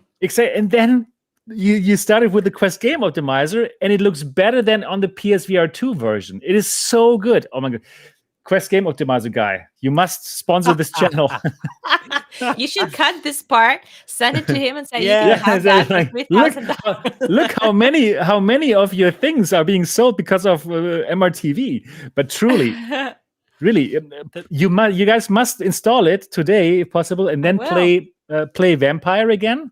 Just see how good it looks now. I absolutely will. Play Assassin's Creed because you will shock. I love the PSVR2 version because it does not look as bad in terms of resolution as the Quest 3 version, but then with the Quest Game Optimizer, it looks just like wow, perfect. But everything they've done with Assassin's Creed, they've really made it a full-on Assassin's Creed game. And I've played quite a few of the 2D versions, like Valhalla and Odyssey, and everything from the jumping off the building into the haystack to leap of faith, to the way the mechanics are with jumping onto different buildings, balconies. Like, it felt so good. So wow. Is it like this in the 2D games as well? That you only the same thing. Was it as simplified? Because it feels like it is simplified. It's very simple. No, it's exactly the same. Where say if you're jumping up a building or like onto different objects and things, like a pole or whatever, I don't know, bridge. In the 2D games, you'd kind of jump and it would kind of latch onto that, like almost like aim assist or something, but jump assist or something. It's just something that Assassin's Creed games have always had. So I was intrigued to see how they would do that in VR, and they've absolutely nailed it. The research and development that's gone into this cannot be underestimated. I think Ubisoft have done an amazing job with the actual game mechanics and how they've completely ported over the 2D elements into a game that would be very hard to actually run in VR. And I thought I'd feel a bit sick in it as well, because even I suffer from a bit of motion sickness, but jumping all around and everything, I felt fine. I mean, there's a couple of times I felt it felt really good. I can confirm it felt really good jumping around, not really inducing motion sickness as much as I thought. I really enjoyed the combat mechanics, and not everyone's a fan of it. That's interesting. But That was had a lot of criticism, hasn't it? Yeah, there's a lot of criticism because it's not just like slash everything that moves in a chaotic kind of way. So it was designed to make you feel like the master assassin because it's important to block. Yes, I love that. The blows, right? You can't just like in every pretty much melee combat, you just smash on as fast as possible. They tried to eliminate that and make it look like you actually have to pay attention to what your opponent is doing. Yeah, if you're just aiming, if you're just shooting aimlessly, then nothing's going to happen. So it's a little bit longer, like it's taking longer, the combat mechanic. But I appreciated that they tried to make a different turn there and make it have a purpose, I guess. Yeah, yeah, it feels I great. really I liked like it. it. I definitely too. I thought it was great. Yeah, and like especially the blades that come out here. It feels so cool. Oh, it feels good. Yeah, and then it feels like lock onto a target, and then you do a stealth kill from. Perfect. Yeah, fantastic. This could be in a spider game, right? This kind of mechanic, right? Everybody was thinking that this would be more of a demo, sort of version of Assassin's Creed or some sort of tech demo, but it's a full-on game. And I am so impressed with it, and it's really made me excited about VR games again. Oh, Steve, you are some kind of standalone fan, it seems. Yeah, no, I am. As of this month, I am with these two games coming out. But it's a great thing. Me too, really. I really enjoyed it, and it's fantastic for all the people who are getting into VR now with the Quest 3. Right? Suddenly they get these games like Assassin's Creed and Asgard's Wrath 2. Wow, and Vampire. So no, it is not true that there are no games. VR doesn't have games. No, there's really cool games out there. Yeah. Right? And soon, I really hope it's sometime soon we will finally beat the stigma that PC VR is always better. I mean, it would be nice.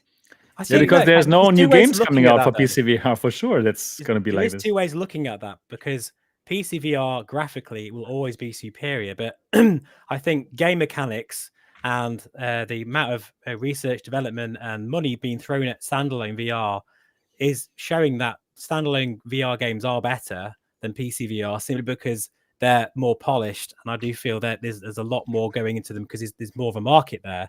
So there are not many new PC VR games they're brand at all. new, fully fledged VR native exactly. games. Please, a decaf coffee, please. Thank you.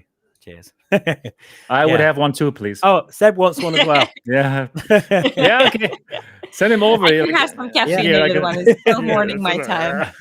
Caffeine is good. They're so fresh. Like Assassin's Creed has shown how fresh VR can feel with a new team behind it. I don't know how long they've been making this, but I'm not going to do any spoilers, but I think, judging by the game now I've completed it, I do feel there'll be another one, hopefully. You've given it away. So they made it open-ended. I'm not saying it is or not. I'm not saying it is. It might not. It might be. It might not be. But I do feel there'll be another one. Okay, good. No problems at all. Yeah. Awesome. Yeah. So lots of good games. That's all right. I'm all for the Quest now. Sponsored by Quest 3. Sponsored by Meta. Steve is a Quest chill. I'm not even an ambassador. I should be an ambassador of Meta, God's sake, at this point. Yeah, right. At least, for sure.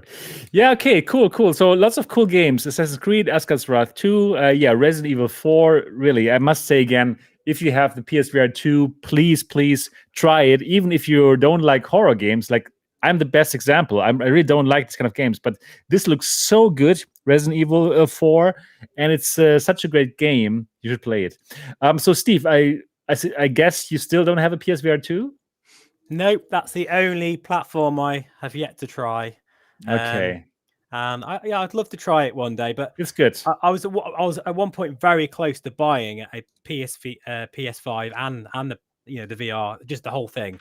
I was so tempted, and I tried to sort of like convince myself to buy it by asking Melissa, my partner, whether she would use it a lot. But she's not much of a gamer, which is annoying, because if I knew she was going to use it as well, then I'd probably just buy one. But at this point, I still don't feel there's enough content yet for me to really go into that ecosystem.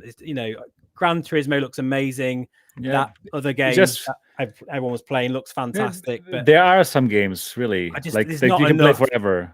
Yeah. Well, if you like this kind of dark games, then wow, there's Resident Evil 8, Resident Evil 7. I'm not really a fan of VR horror, to be honest. I'll play a bit of it, but I do think we are like infiltrated with VR horror right now. It's either horror games or puzzle games. That's why I've been so excited to see a new genre of games with, Assassin's Creed and Asgard. Thank you.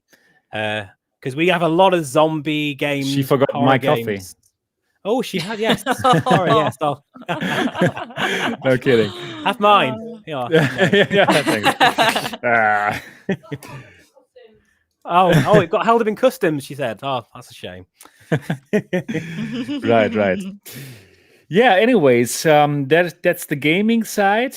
And Steve, you only wanted to do a 1 hour and 30 minutes show today. I'm sorry. We have reached that point now. And we even have not started to talk about the hardware yet. Hi, everyone. Cheers and bye. Go on. Let's keep on going. Everybody is still okay to keep on doing this?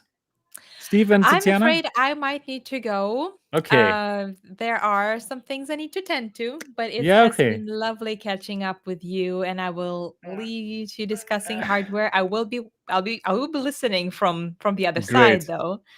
from over the pond. Yeah, Tetiana, yes. It was wonderful to have you here again. It was great to catch up. Great to chat to you again. And I'm honestly so sad that you won't go to CES this year, so we won't see each other. But I know, me as well. This year it's been the other way around. It was my first time at CES, and I know. I couldn't make it, but exactly. Now it's happening again. But do you know anywhere where are you going to go? Do you have any plans for any show in 2024? Do you know already? AWE or so, or what month is AWE? It's in summer sometime, May or June, I think. I'm afraid to make any commitments here live on the show. Obviously, How about you get back to me? I'll get back to you. Yeah, let's find out about this. Yeah.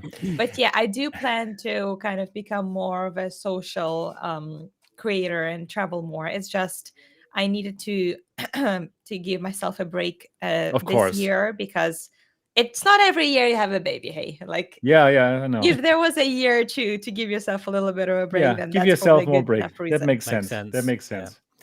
Tetiana, but it has been great to catch up with you. It was great to have you on the show, and have a great day ahead. Merry Christmas. Merry Christmas, exactly. And happy holidays. Bye, everyone. Bye. Yeah, great to speak with Tetiana. Always fantastic. It's funny. Often when we do the show, it's either me or Tetiana. It's great to be on the show again with her, so we can have a bit of a chat. So yeah, really nice. Yeah, right. Exactly.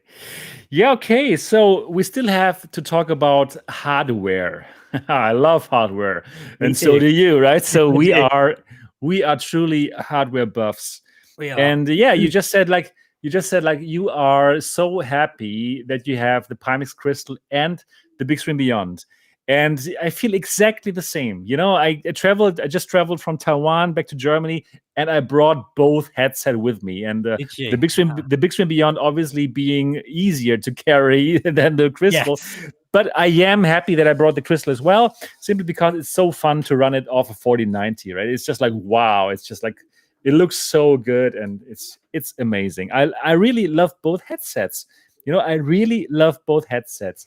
If you would ask me, okay, you have to choose between the two and you can only keep one, I would really struggle. I would absolutely struggle.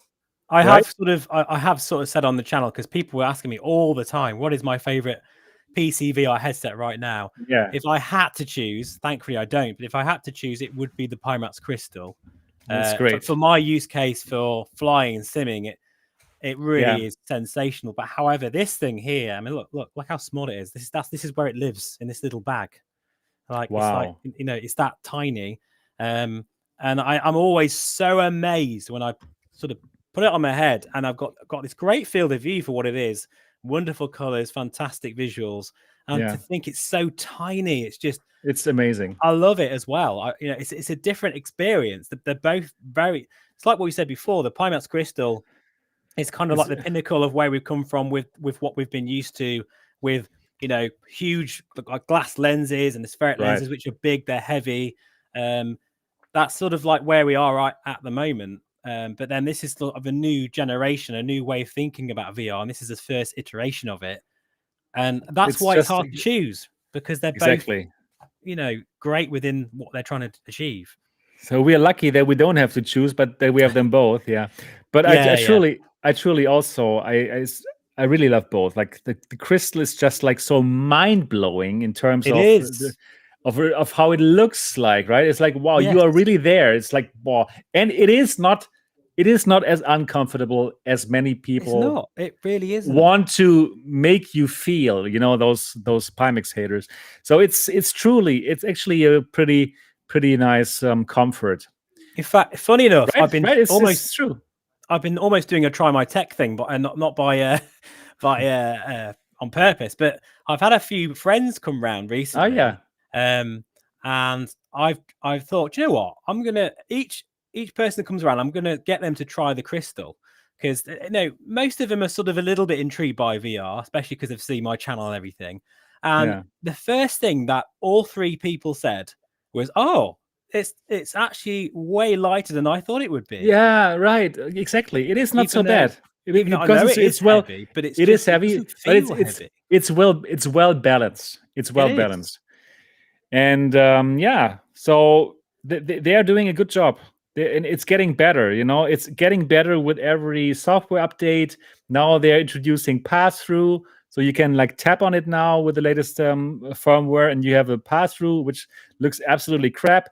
But if you want, but if you want to, but if you want to, tangent of it being amazing, it looks absolutely crap. What?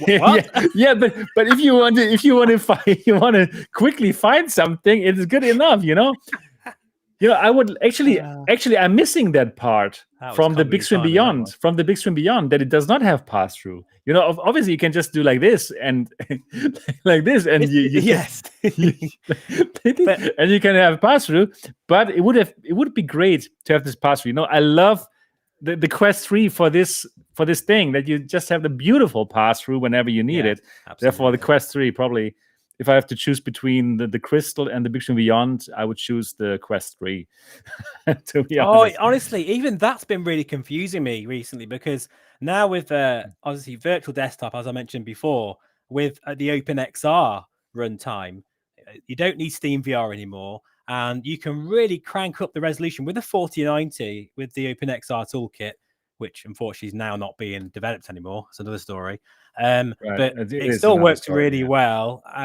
I've super sampled it to almost 4K per eye with the Quest, and it still runs at 45 frames per second in Sims, and it does look really good as well, like really good. Obviously not crystal levels or beyond as such, but you can tell it's being super sampled. You can tell you're really maxing out, and there's a certain point where it starts to become harsh and a bit synthetic in terms of the image quality. But wow, for the price, you are getting some seriously good visuals.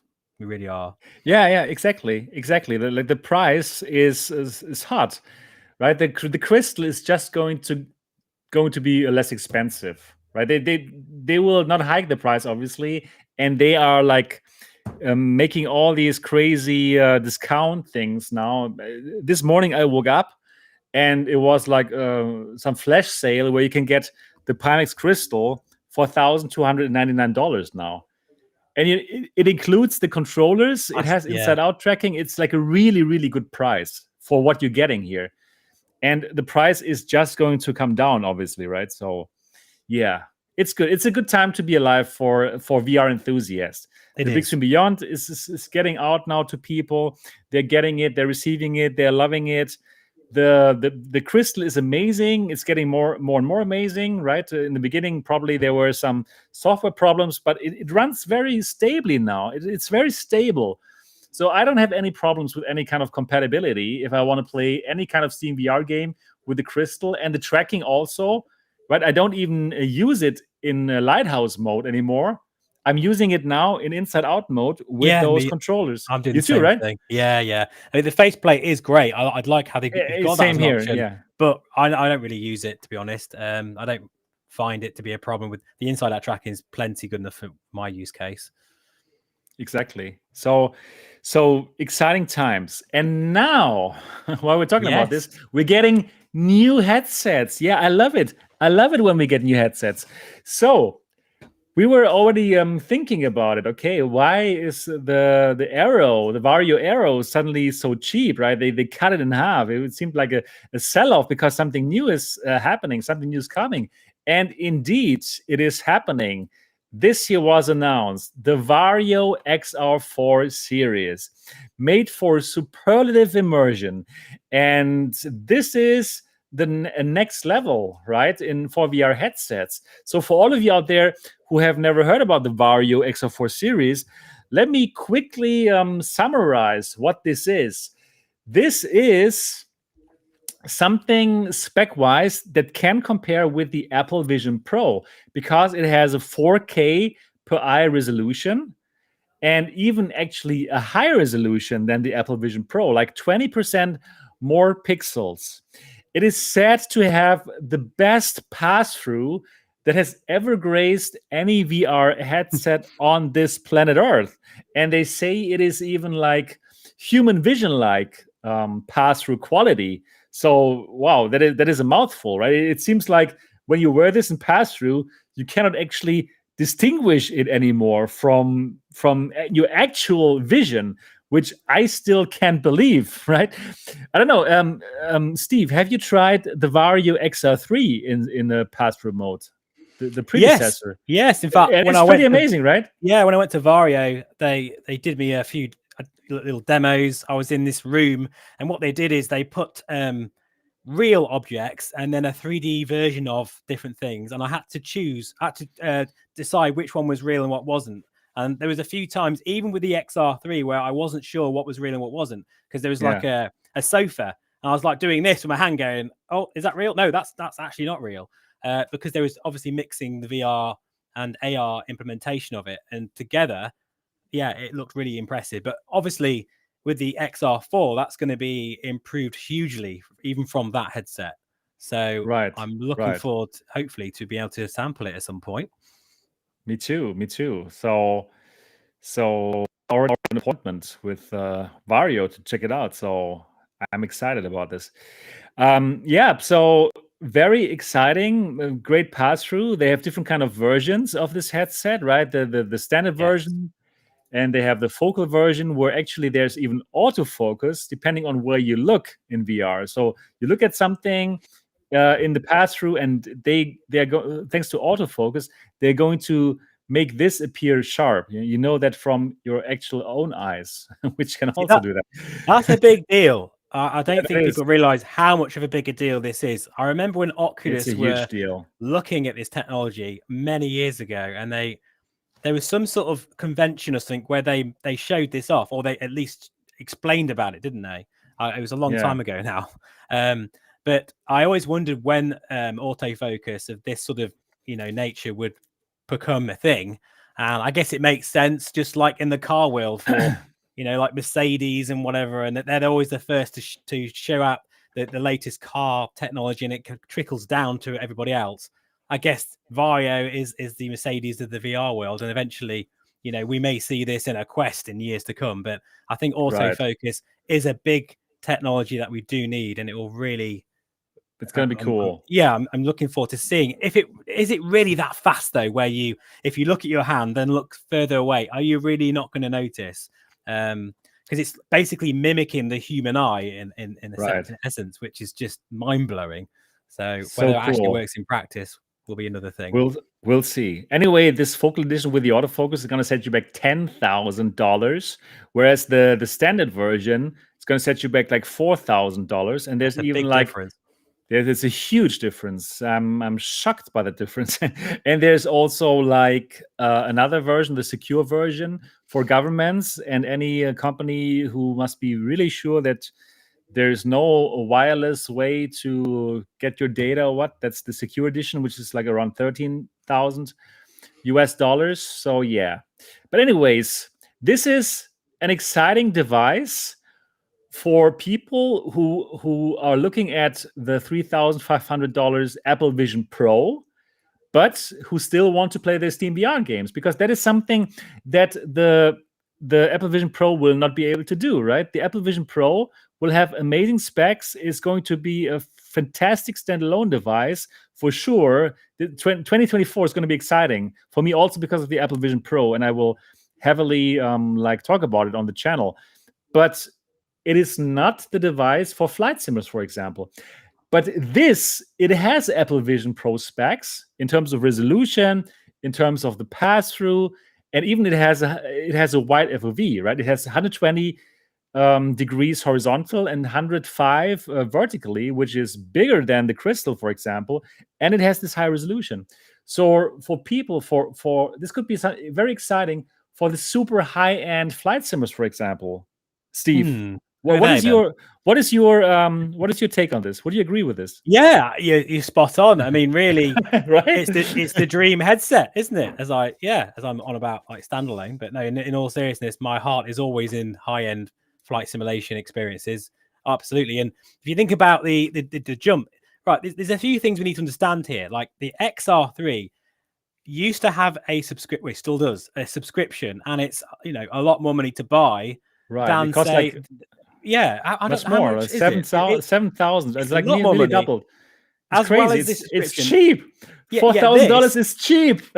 This has like the XR3. I think it's is it 12 or 13 megapixel camera pass through. This has dual 20 megapixel camera pass through. So it's a huge jump, and it has something which I don't understand, but I'm reading this 8 times improved LiDAR resolution compared to the XR3. Is it LiDAR? Or however you say LiDAR, it. Yeah. Okay. LiDAR. I don't know what that is. The depth sensor.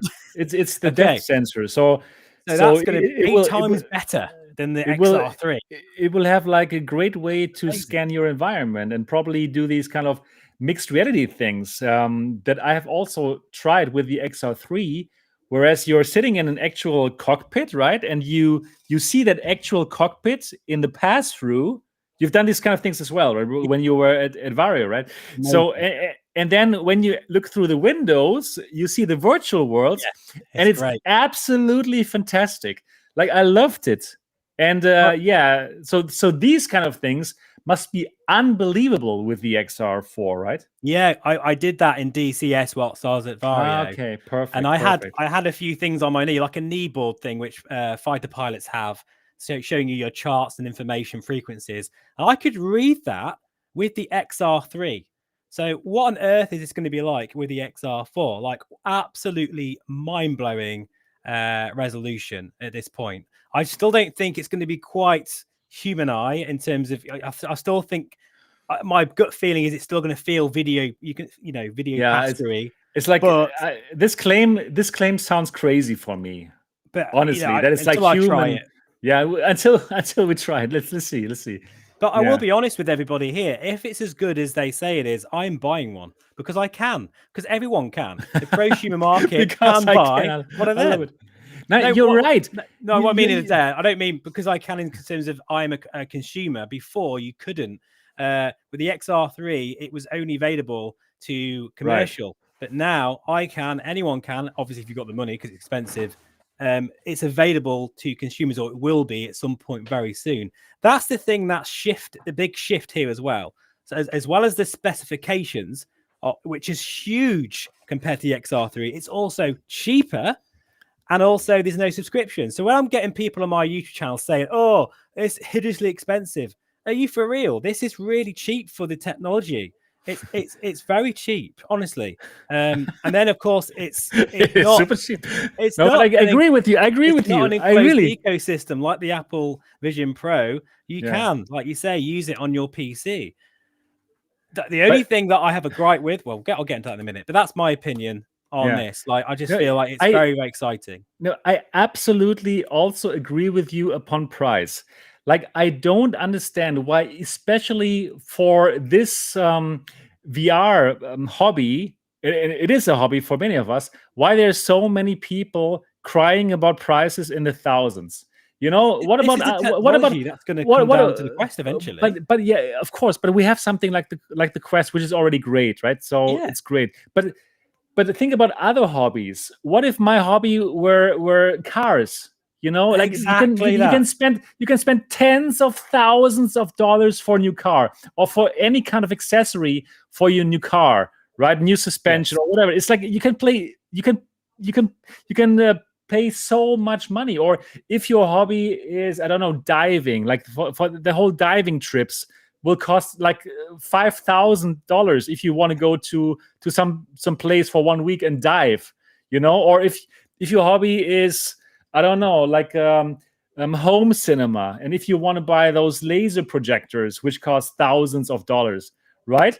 But whenever there's an expensive VR headset, some people are going crazy. No, if this is your hobby, and you're an enthusiast, in my opinion, getting the best resolution, a super high FOV, $4,000 is fucking cheap. Sorry for my French. Well, yeah, absolutely. But isn't it? So I really, I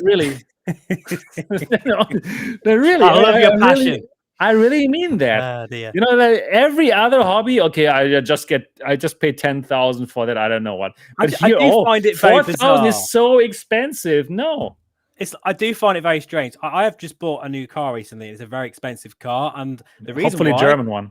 It is. It's a BM actually, and I've wanted one for a long time. I didn't go in there and go, I'm going to be really annoyed because that M3 is 67 grand. How dare you? And then start telling BMW off for it's weird. I don't know why people are annoyed.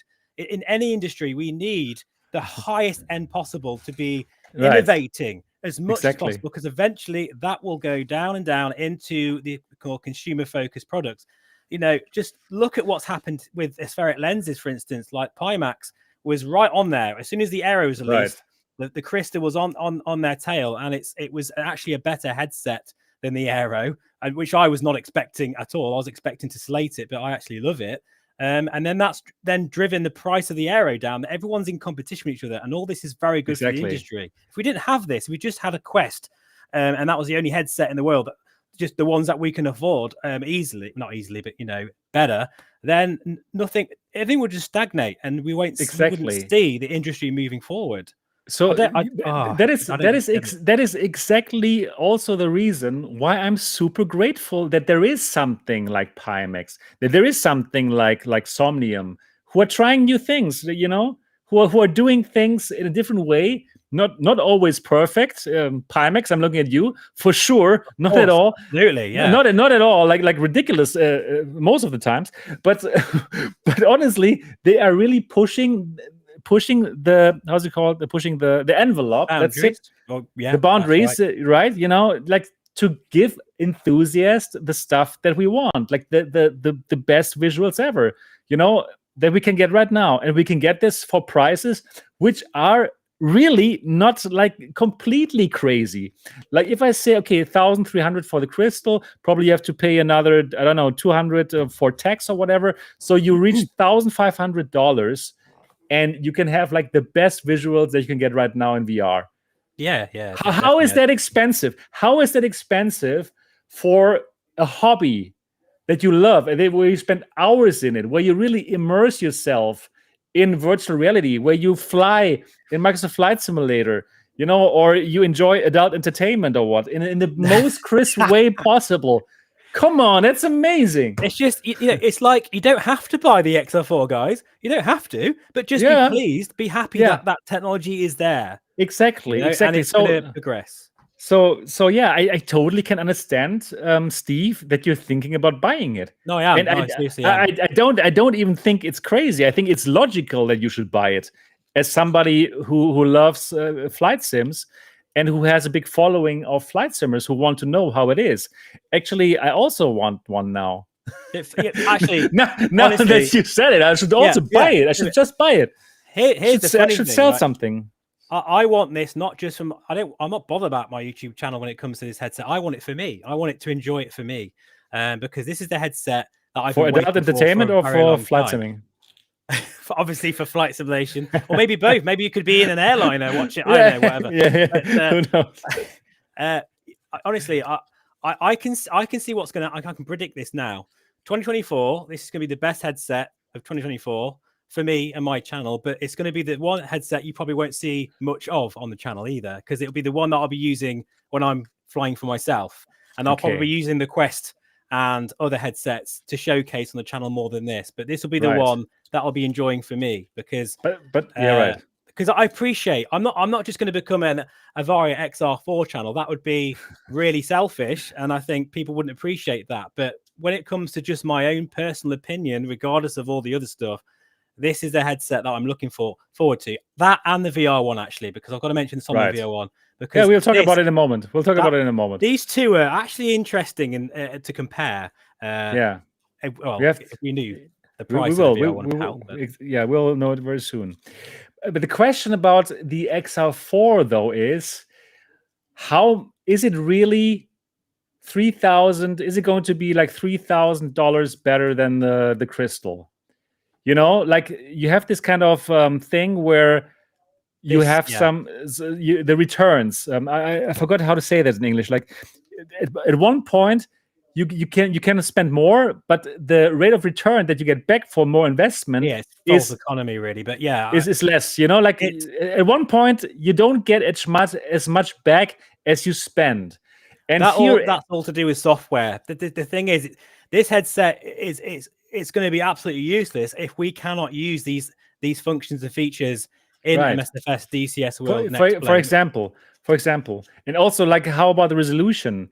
Will the 4K per eye look so much better than the 2888 by 2888 that we have in the Somnium VR1 and in the Crystal?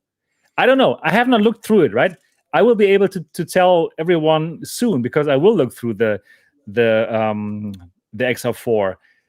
But this is truly the question. Would it really look $3,000 better than the Crystal or the Somnium One?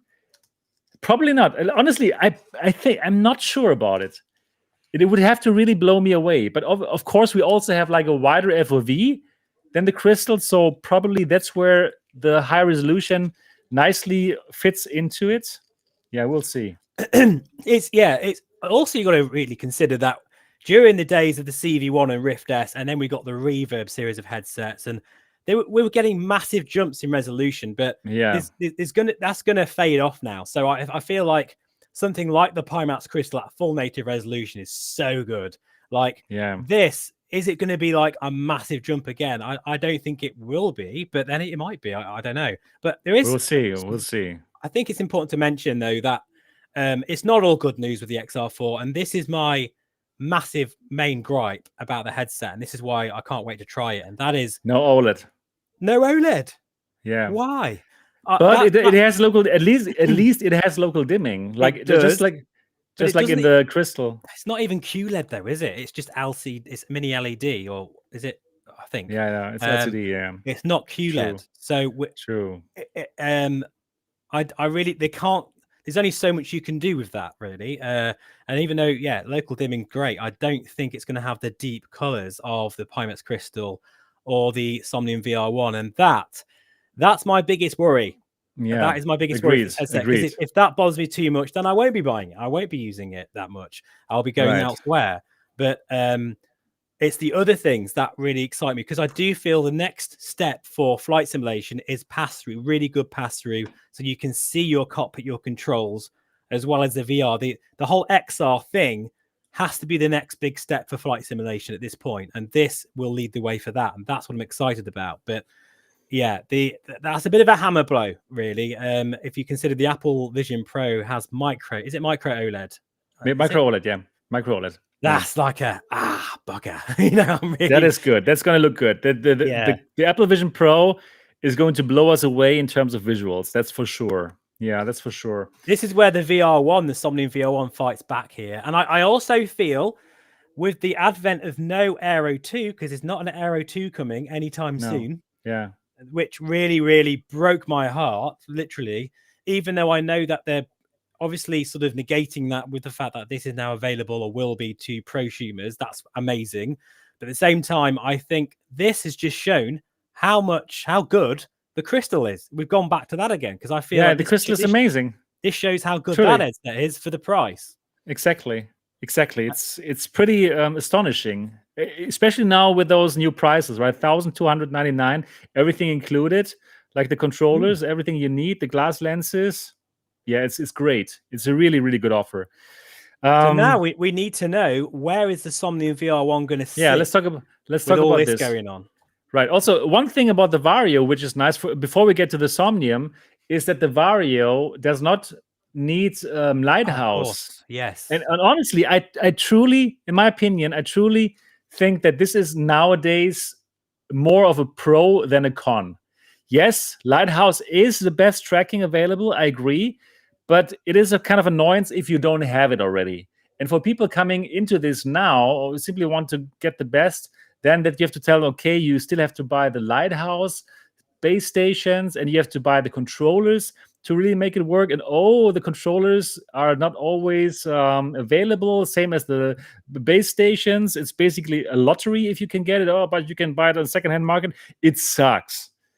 It honestly sucks. So it's great that actually, in my opinion, that Varjo has gone the way of including their own tracking system, right, inside out. And if you really want, you can upgrade to Lighthouse. Same with the Crystal, right? It has its own tracking, but if you really, really want Lighthouse, you can simply put on that Lighthouse faceplate. So I think it is fantastic that they did that. What is your thing? What's your opinion about that? They had to. They really had to do it. And especially with, like, we don't really know what's going on with, like, Valve with their base stations. Are they going to be available for much longer? You know, do we know what stocks are like? Obviously, there's other options like the HTC ones, but overall, it does feel like it's getting a little bit, like of an annoyance having base stations. And I feel like if it was the right time for them to make that move. And of course, that they've now got audio as well. So the headset, the XR4, has an integrated microphone and audio. So they have been listening to the feedback, which is really good. So yeah, it seems to be a very exciting headset. Yeah, it's very expensive, but when you look at all the technology, it isn't. It actually isn't. I mean, what else is out there, guys? What else is showing this kind of specification? Well, the only thing out there is the Apple Vision Pro, which is very similar price, but it's in their own ecosystem, which you can't use. You can't use that for flight sims and gaming and everything anyway. So no, I think they've hit it just right with the price. Although I don't know, from an aesthetic point of view, I'm not sure if I quite like the look of it. of the XR4. Yeah. Well, someone said to me, who was it? One of my subscribers, Kevin, I think, is if you're watching this, hello, mate, Merry Christmas. He said it looks like a cheap toaster from Argos from the front. Funny. Yeah, it's true. And I must admit, that sort of chintzy, silvery faceplate thing, I don't know if I like the look of that. It might look better in the flesh. But I actually prefer the secure edition, but there's no way I'm getting that one. So, but I just wish it was just black. You know, I wish they all look the same, or at least, the faceplate, it looks a little bit chintzy. But who cares? You're gonna be wearing You're right. It has a very special design to it. The design language, very special. But agreed. Like, if you're inside it and you're blown away by the resolution and by the FOV, then you don't get, and by the pass-through, then it's okay. All right. So now let's talk about the Somnium VR1, the next headset that is coming out and that we're excited about, obviously, as VR enthusiasts, right? So this also has the same resolution and the same panels like the Crystal. So it's going to look great for sure. But this also has a wider FOV, and it doesn't have the stupid stuff of the Crystal, as in the batteries, right? You know, that's like one of the negatives of the Pimax Crystal, that you have to deal with those batteries, even in PCVR mode, right? It runs off batteries, and this is something that does not run out of batteries. It's simply a Steam VR headset that you would connect to your PC and enjoy PC VR, right? PC VR as you want it, like uncompressed through DisplayPort. So it has very high resolution, 2880 by 2880 pixels. It has these dual aspheric lenses, which will give you a bigger FOV, and that's what they're pointing out here. It gives you a bigger FOV thanks to these lens structure, which is like 125 degrees horizontal and vertically 100 degrees. So yeah, very similar like the XR4, but with a QLED panel, right? So this is going to look good.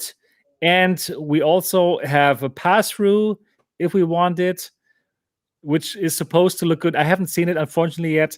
And it seems like a very exciting, very modular headset.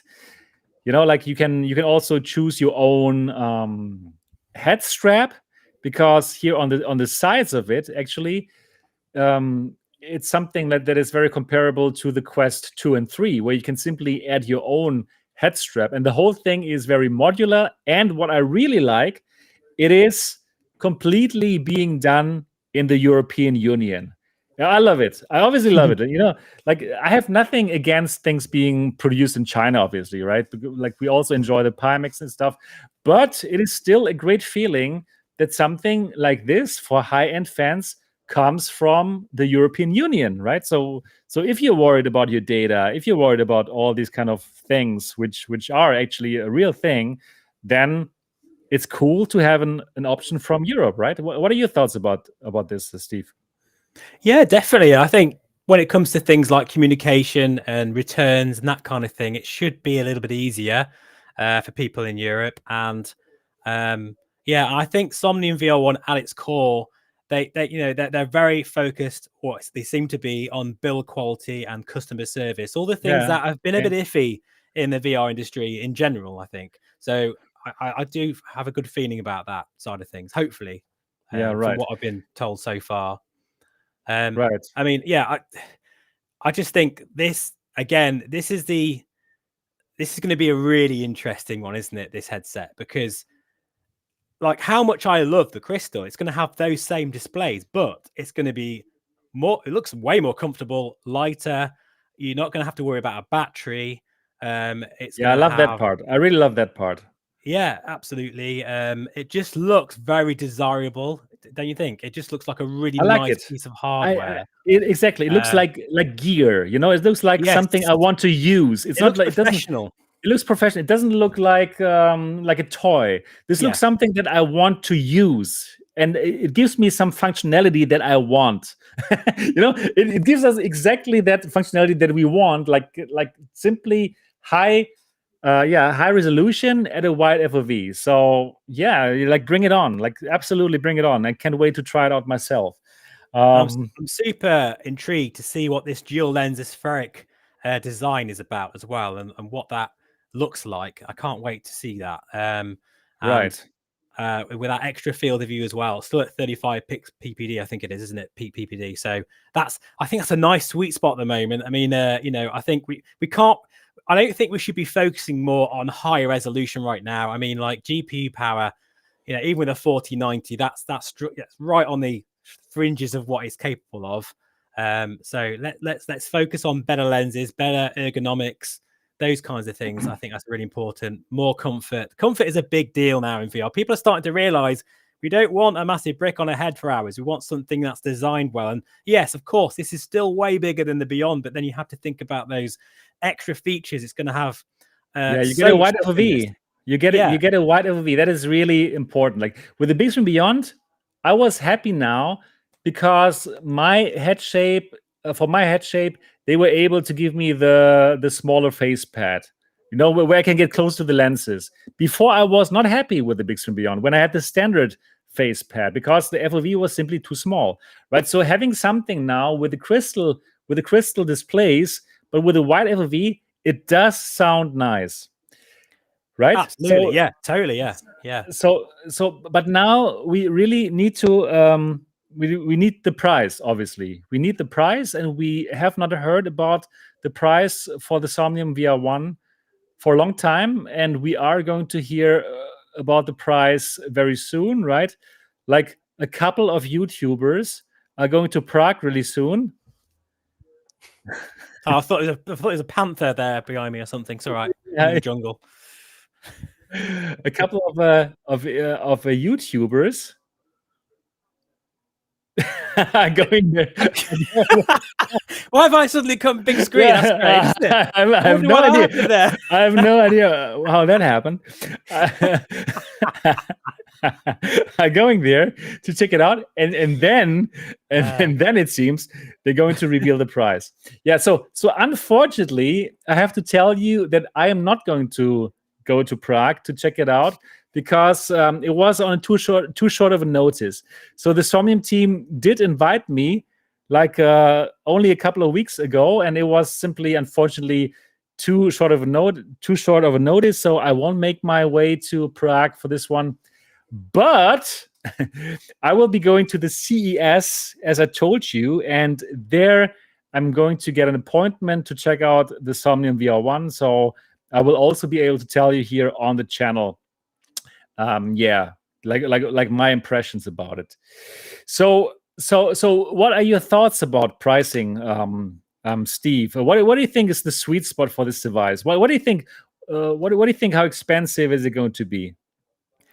We really need to know now, don't we? At this point, we need to know. I'm just thinking in terms of sort of the options you have. If you just go for the VR headset itself, wouldn't it be so sweet if, say, you didn't want the mixed reality pass-through, the eye tracking, all that kind of thing, which obviously you do want, but if you just wanted those beautiful lenses, QLED panel all day long, and the quality that it does genuinely look like a very nice quality headset.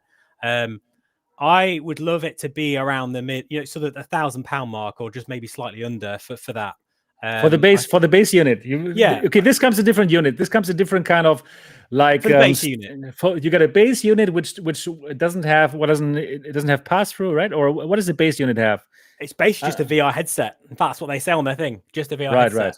So, but it won't be just a VR headset. It's quite funny how they put that on there, because it will have the most amazing visuals ever.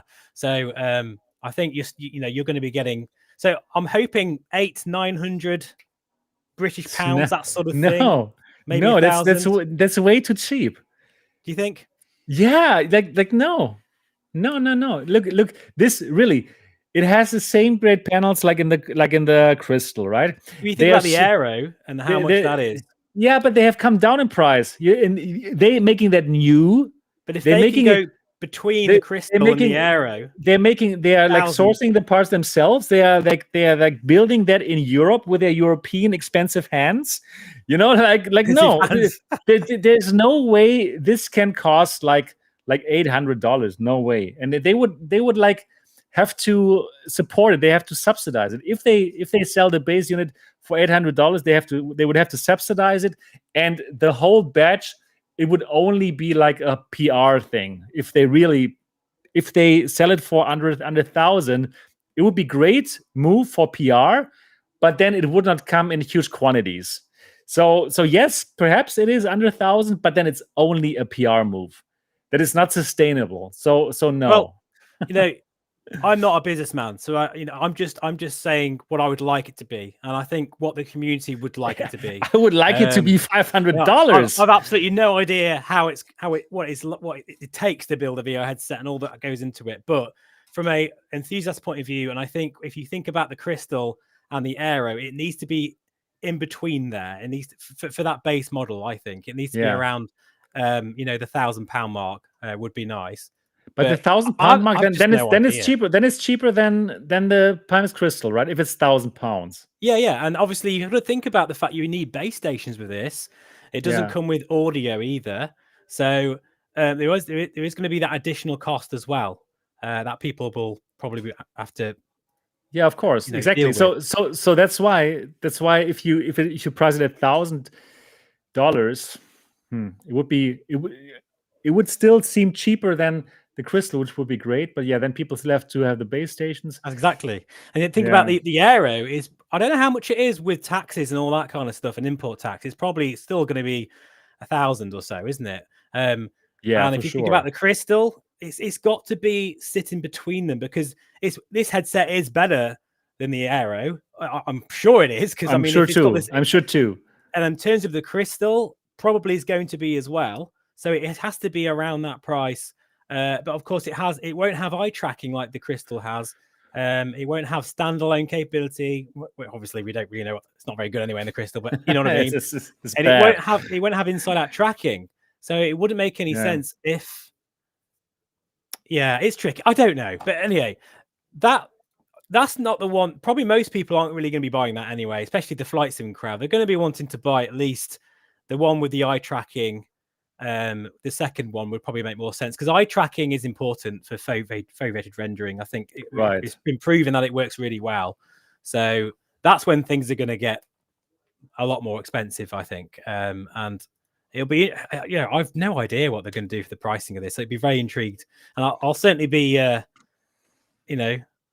some point asking when I can to see what that price sort of range will be when I get a chance to. Right. So, yeah, just thinking about what do you think then, Seb? What do you think? You're thinking a lot higher then. It's it really depends on how many units they're producing. So if in general this is only a small batch of a couple of hundreds, I could see them like subsidizing the base unit because they would get lots of good press. If the price is really for the base unit really is like $1,000 or something that's cheaper than the crystal, they would get lots of good press, and people would think like, wow, this is even cheaper than the crystal, but better in terms of FOV and stuff, right? But then they would have to probably subsidize the price. But for a couple of hundred pieces, that is doable. So if they want to come out like blazing, that is probably something that they could do if it really becomes cheaper. The amount of devices that they're going to make anyways is just a couple of hundred, then this is doable. If it was like an actual sensible pricing the pricing that has to do with their own costs and making it in the European Union as compared to mass producing it in China, then the price has to go up, right? And then they simply cannot make it much more expensive than the Pimax crystal, right? Because people will compare it. So it's going to be a tough one. It's tough because it cannot be much more expensive than the Pimax crystal, because it's going to be a tough one to make this device look better in terms of visuals compared to the crystal, because it has the same panels, but it has more FOV, right? So how can you make it sharper? Like in terms of just the optics, how can you make it sharper when it has the same panels but a wider FOV? Yeah, if this has, well, it will, not if. It will hopefully look exactly the same, even if it looks exactly the same as a crystal. It would be great. Like I'm all for it. Like I'm all for it. Probably there's the panels are still good enough to give us more FOV, but I've seen the crystal with those wide FOV lenses, and I totally didn't like it. No, because it was very bad, right? Like the binocular overlap was shitty then. That's when they introduced that wide FOV lenses. So, but this is different kind of technology of lenses. They're double stacked lenses, so probably it's just better. Who knows? I don't know. I haven't looked through it yet, right? So, but in terms of, I think they cannot price it much more expensive than the crystal. So I see the base model somewhere around $1,300 or $1,200, perhaps something like this. $1,199. Not that far away from what I said, really. Then it's not so far away. You're right. You're like shocked, like what? Yeah, because you away for that because you said like something like 800, right? Well, you're right. It's not so much. It's not so much. I did say 1,000 to start with, but then I kind of backtracked and went maybe 800-900 because I'm thinking that's what if it was available at that price, I think that would be at the level of the consumer market where I am with my channel. I think that would be a almost impulse buy for a lot of people on my channel who are waiting for because this is basically we're waiting for a Varjo Aero 2, and I feel the VR1 is now going to be that headset that people are waiting for, with that kind of quality prestige, with the panels, the QLED technology, without needing a battery and all that kind of thing. This is kind of what we've been waiting for. Now that Varjo quite said, there's no Aero 2 coming, it's put the VR1 in a stronger market. for people who are now holding out for this headset. Exactly. Probably people don't want to pay $4,000, 420 degrees horizontal, but they're looking out for the Somnium then, right? So, you know what? I personally, I would not be angry if the device, device would cost $1,999 in the base model. I would not be angry, So because it is a premium device, if they want to position it as a premium device that simply is premium and it doesn't come with all the baggage that the crystal comes with. That's the thing, isn't it? Really, if you're an enthusiast and you simply want to have a headset which will give you what you want, like best visuals with a nice FOV and not the baggage of the crystal with all the stuff that we talked about, why not pay $1,999 for a device that is made in Europe, where you can be absolutely sure it's yours and there's no funny things going on with anything. It is yours, and it's a high-end device that is handmade with European hands. Expensive hands with expensive European hands.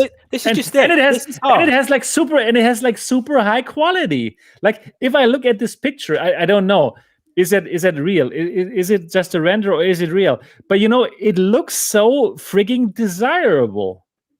Well, this is my problem. That's the crystal. Yeah, I look desirable. You look desirable. Yes, you do. But but not for a VR headset. But for a VR headset, if I look at this, it looks like so high quality. Well, this is the point. This is the as point. much as I love the crystal, in terms of build quality, it does not look so good. No, it doesn't. This is the thing. When I have this VR1 in my hands for the first time, okay, next week. Cough. And I check it out. In the future, next week. Yeah. Oh, sorry, it's a bit loud in the jungle. And I think to myself, right, this feels like a really premium product, like Varjo quality. Yeah. Then that makes all the difference in terms of the pricing. Of course, it does. Exactly. It's going to feel absolutely solid. It looks amazing, works perfectly. Everything is, the build quality, everything that they've said, which, because they've stated build quality is one of their things that they really want to. Okay, I'm glad to hear this. Yeah. I just think then, perhaps, but I still think 2,000, like you said, 2,000, that's quite a lot for the base model, really. I don't know. I'd have to be really desirable for that. Of course. That is what I mean. That's what I mean. Middle room, though, is it? Because if that's the base model, there's only another £2,000 between that and the XR4. Right. So I was exaggerating. I don't think it's going to cost $1,999. Probably something in the middle. If it was something in the middle, 1,300, 1,400, I would be fine with it. I personally would be fine with it and think like, okay, for what you're getting here, like crystal panels and a wider FOV and a headset that, in terms of build quality, it looks premium, and it was made with those beautiful European hands. You know what I mean? Like, I should say it on there, the bottom. Built with beautiful, expensive European hands. Then I don't think it's expensive. It's the same thing that I was talking about before when I said, like, come on, guys, this is our enthusiast hobby. And then there is a company who says, you know what, we're going to make a headset for you, which is really, it's so hard to make hardware. And we are the VR enthusiast people here watching this channel right now. Of course, it cannot compete against a $500 Quest 3, But this is something which is made for us who love DP, as in DisplayPort, and who simply enjoy this kind of thing. And then if it costs $1,500, if it costs $1,700, even if it costs $1,999, yeah.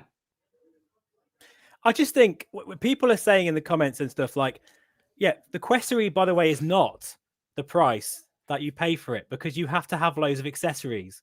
So you're looking at least, like in the UK at the moment, what is it, about 400 thing? I can't remember what it's. I bought one. I can't remember. Let me check. I can't remember how much it is, but basically, you're £480 in the UK for the 128 gig version. So with that, as well as a battery head strap, because you're going to need that, you're going to need a facial interface. So you're looking at more like £700, or at least, around that sort of price, which is then quite close to an Aero anyway, which you probably would prefer if you were a PC VR enthusiast. DP is a display for. I didn't wonder where he was going with there for a minute. So it's hard. I don't envy Arte when it comes to deciding the price. Maybe it's why we don't know yet, because it's quite hard to position this. And then what's it going to top out at as well? Right. Like I agree. It's not hard because there are those screaming people who want it just cheap. But if I was in this position, I would simply like stick to my guns and say, you know what? This is premium. This is better in terms of build quality than the Crystal. This gives you more FOV. And that is why it is more expensive. And again, it was made in the European Union with, again, European hands. And it is yours. You can modify it.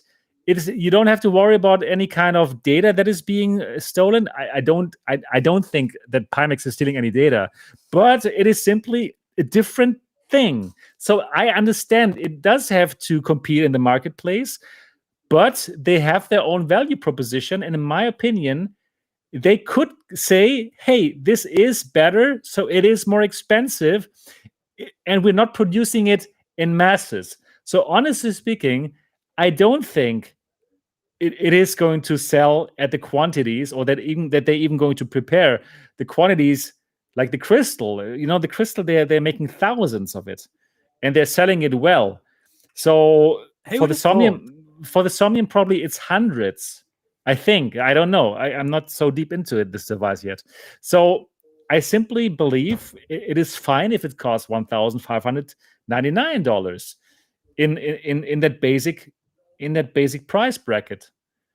Yeah, I do feel this is going to stem a lot on like people's opinions when they get them. When we see reviews, YouTube reviews, and particularly for my crowd, people know what I look for in a VR headset, and I look for stability, reliability, and image quality is the number one thing that I really, really take note of. And in recent years, I really do appreciate people are crying out for something comfortable, something compatible with not just NVIDIA cards, but also AMD cards. And there's also like the run times. People want to know, is it going to be OpenXR? Is there going to be their own OpenXR development, which I really hope there is. There's lots of other things that go into it. And if this becomes like the best VR headset in 2024, they will sell more than 100 to it. They'll sell thousands of them if people like me and you, Seb, and others out there really do get to try it out and test it, which we will do eventually. And I'm looking forward to that. And I think that's the key thing here. What's it going to be like in practice with all the flight simulators that I use and all the questions that people want to know? That's the real right. key. Yeah, right. Exactly. We have to find out like what can it do. Like also the eye tracking. The eye tracking is not standard Tobii, right? It's their own thing. So will it be compatible with anything? Like this is really, the Crystal is so good for that price. It's unbelievable. For $1,299, you're getting eye tracking. You're getting inside out. You're getting like compatible eye tracking from Tobii. You're getting DFR. So it's crazy. It's crazy what that device can do, the Crystal. And just as a side note, doesn't this have the same sort of pass-through quality as the XR3? I don't know. I honestly don't know. Where is it? I haven't sure looked it's 12 through it dual 12 megapixel cameras. I think it is. If that is the case, then wow.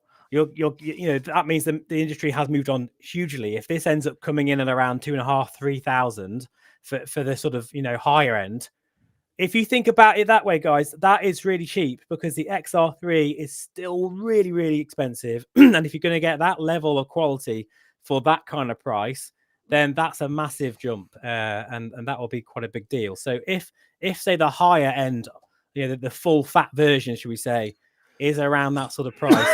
That is very good for the pass-through, and I still think pass-through is the next big thing for VR XR moving forward for 2024. That's what we want to see now. We want to see those things being integrated together. Hopefully, if software allows it. Right.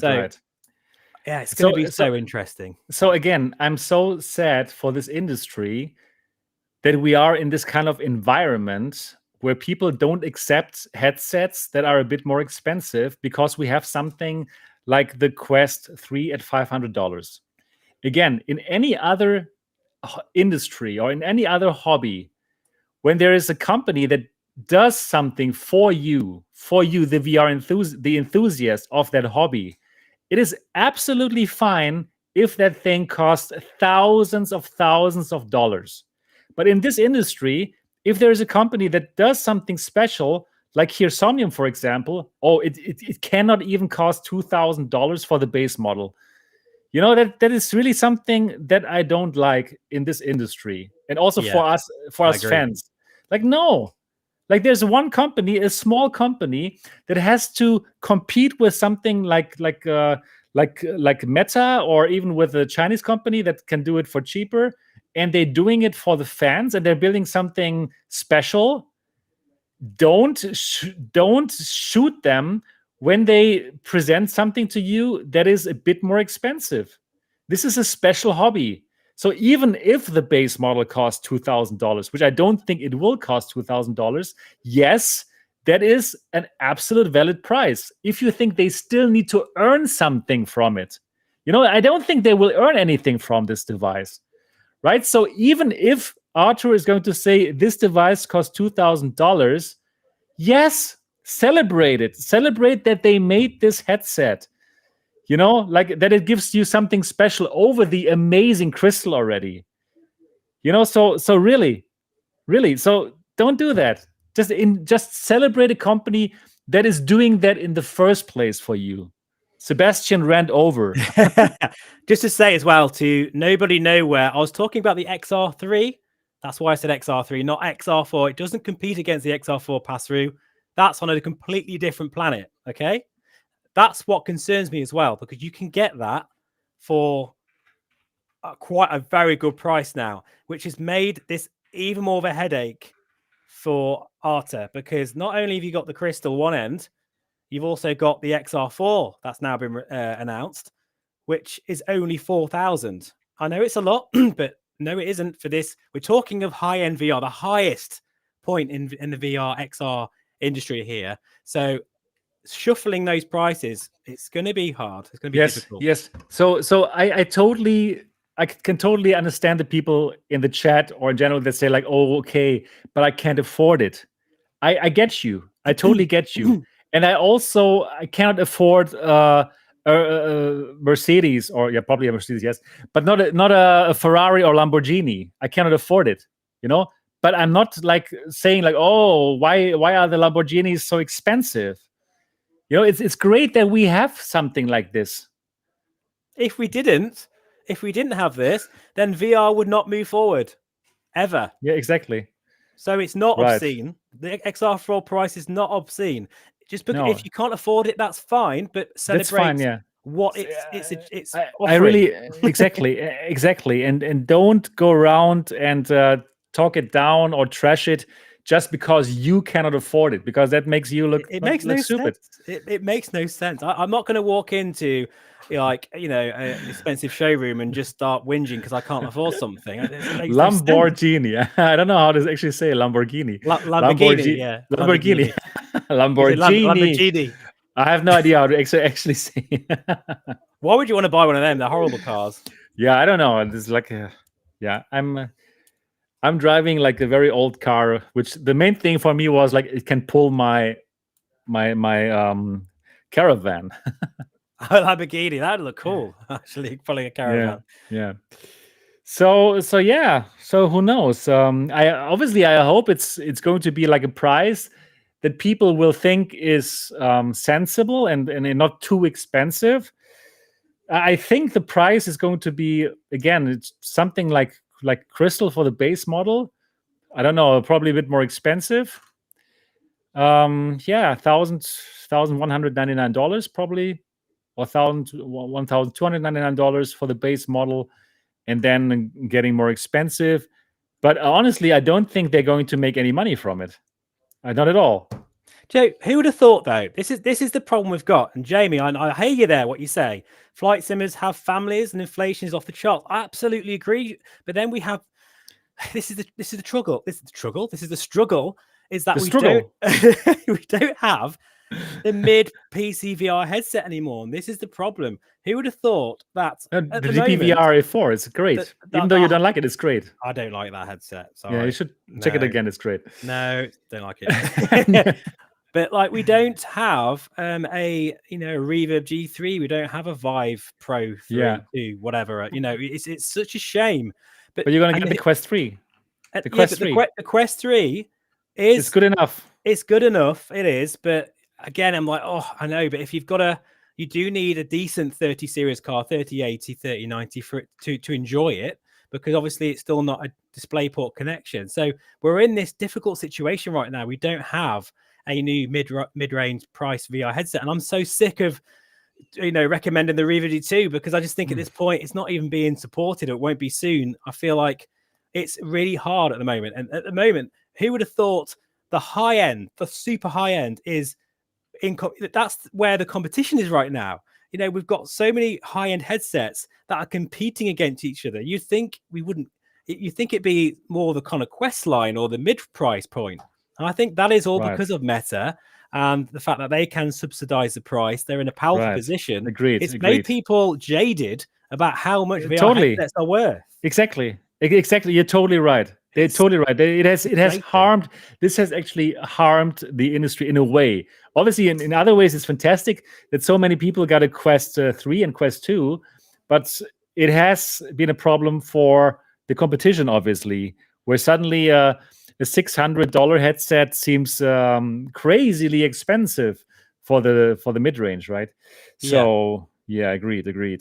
And I was really hoping that Pico would fill that void next year with a DisplayPort connection, sort of Pico, 5 or something. But it's looking that's not going to happen now. That's the other topic. We totally didn't talk about it. Like, the Pico 5 seems to be dead. Yeah, and I am heartbroken by that, because trust me, guys, there's no one on this planet that wants a mid PC VR headset than me. I know I talk about high end stuff all the time because that's the only thing there is to talk about, apart from the Quest 3.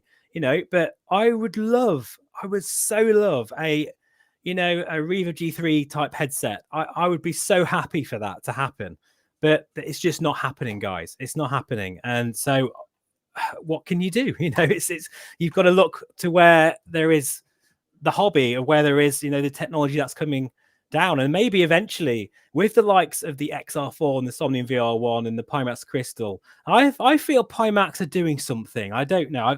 I feel we might get another surprise headset from them next year that's probably a little bit more cheaper and still quite high end. I've just got a feeling. I don't know why.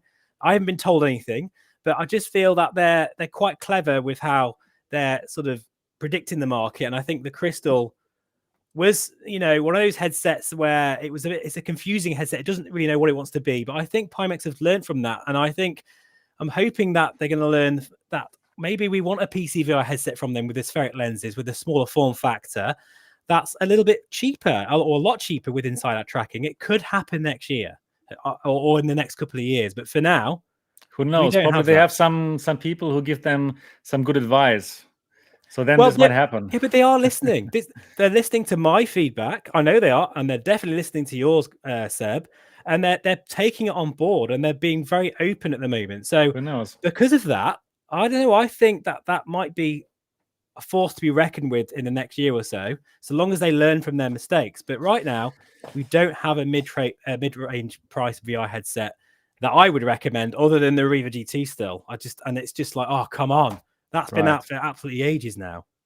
It's frustrating. I'm very frustrated with it as well. I totally get it.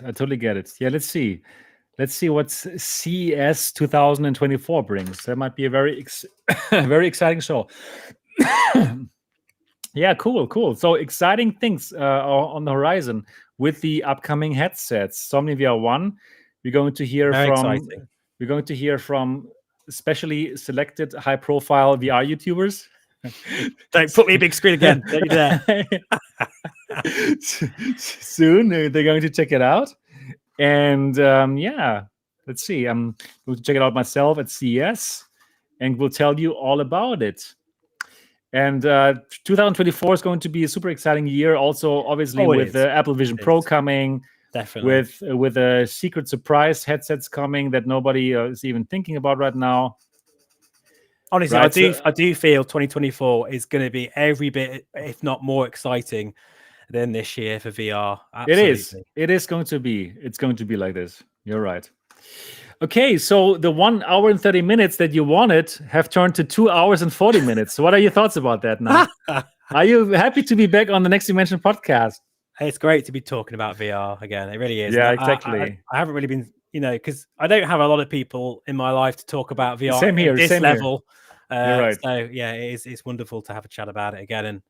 And it's just, if I think about what's coming and some of the things I can't talk about, I honestly generally think if anyone's out there feeling a bit bummed out about VR and stuff, honestly, it's only just beginning. And I think next year is going to be a huge year for XR, really is. And I can't wait to get back on the, because I'm having a bit of a break from the channel now for that reason, because things are going to go insane again. I think so. It's good to relax a bit. I'm also happy now to calm down a bit. I will play some games like Asgard's Wrath 2. But let's enjoy the Christmas time a bit. It's good to calm down and spend time with the family. And so also on my channel, not so much content, but I hope you understand that. That's why this is the year-end show of the Next Dimension podcast. We will come back to you in 2024, which is going to be an amazing year for VR for sure. The year that Apple joins the other companies, and probably we're also going to get something from Samsung and Google working together later this year. Yeah, definitely. And we might get some other headsets that you have no idea about, but I know everything about already. Who knows? We don't know. so we don't know. Yeah, what might happen next year? It might be a very, very exciting year. It's going to be another busy one. It is. Enjoy that break, Seb. Exactly. You're right. Exactly. I should really do nothing else than hang out with my family and be on the Christmas market. The Christmas markets are so cool here in Germany. It's wow. You should see that. It's funny that, Seb, because next week I'm going to enjoy the Christmas market in Prague. I can't wait to oh no! Yeah, I'm going there. Yeah. Oh, really cool. That's great. Yeah, what a coincidence! The Christmas market in Prague. Market. Yeah, I know the Christmas market in Prague is actually great as well. Very beautiful. That's why I'm going. I've heard great things about it. So okay, perfect. That's great. I'm looking forward to hear from you what you see there. Oh, absolutely. It's going to be on the Christmas market. The Christmas market. Yeah, brilliant. So absolutely, for everyone who is watching this right now or listening to it, you have to subscribe to VR Flight Sim Guy. Look him up. Look him up on YouTube. It's an amazing channel, and he's going to tell you about whatever he sees in Prague, right? Yes. So that's going to be a very exciting thing. Definitely. Yeah, I know things, Roger. That's why this is MRTV. Seb is all knowing. It's a force to reckon with in this industry. Right. So I love to talk about this. I am so happy to talk with you and Tetiana in this show, and I hope that everyone who is watching this still, that you love the Next Dimension podcast. I know you were starved of this show for weeks and weeks. So we're just giving you a glimpse of what this is like, this show, right? So that you don't write it off. We are a force to be reckoned with in 2024 for sure.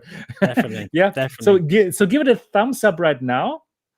And also absolutely give it a 5-star review if you love this. So get out your iPhone and your iPad, one of the two, and open the podcast app that you can find there, and simply give it a 5-star review. That would be incredible for 2 hours and 43-minute show. Wow. That hopefully really entertained you and gave you some insights about VR, high-end VR, and all the stuff that we love. Oh yeah, I can't wait to be back in 2024 because we're going to discuss all the good stuff here in this show. And that is everything that we have for the 2023 year-end show of the Next Dimension podcast. Yes. Really hope that you enjoyed it. Look at this. Oh, wow. How did you do that? That's clever. Yeah, look at this. It is because I'm using all Apple products. Like I'm looking at my iPhone right now. It's my webcam, and this is running out of my MacBook Air. It's good stuff. It can even do more things. The grand finale of the whole show is watching you do that. That's just wow. You're right. I can even do more things, but I don't even. Look at that. You should have been doing that far more in this podcast. You're right. I feel cheated somehow. I can do this again now. Yeah, so for all the people who are just listening to it, you should absolutely watch this also as a YouTube podcast on YouTube on MRTV. Then you could see all these amazing things. I think you can even do more things. So probably, I don't know. Can I do the heart? Does it do something? Yes. Oh yeah. Yeah. That's it. I'm going to buy an Apple product just for that. Yeah, you should. Like, I can recommend the iPhone to you. It's a truly pretty amazing device. Yeah, anyways, that's everything for the Next Dimension podcast in 2023. Hope you enjoyed it. If yes, give it a thumbs up. And we look forward to see you in 2024.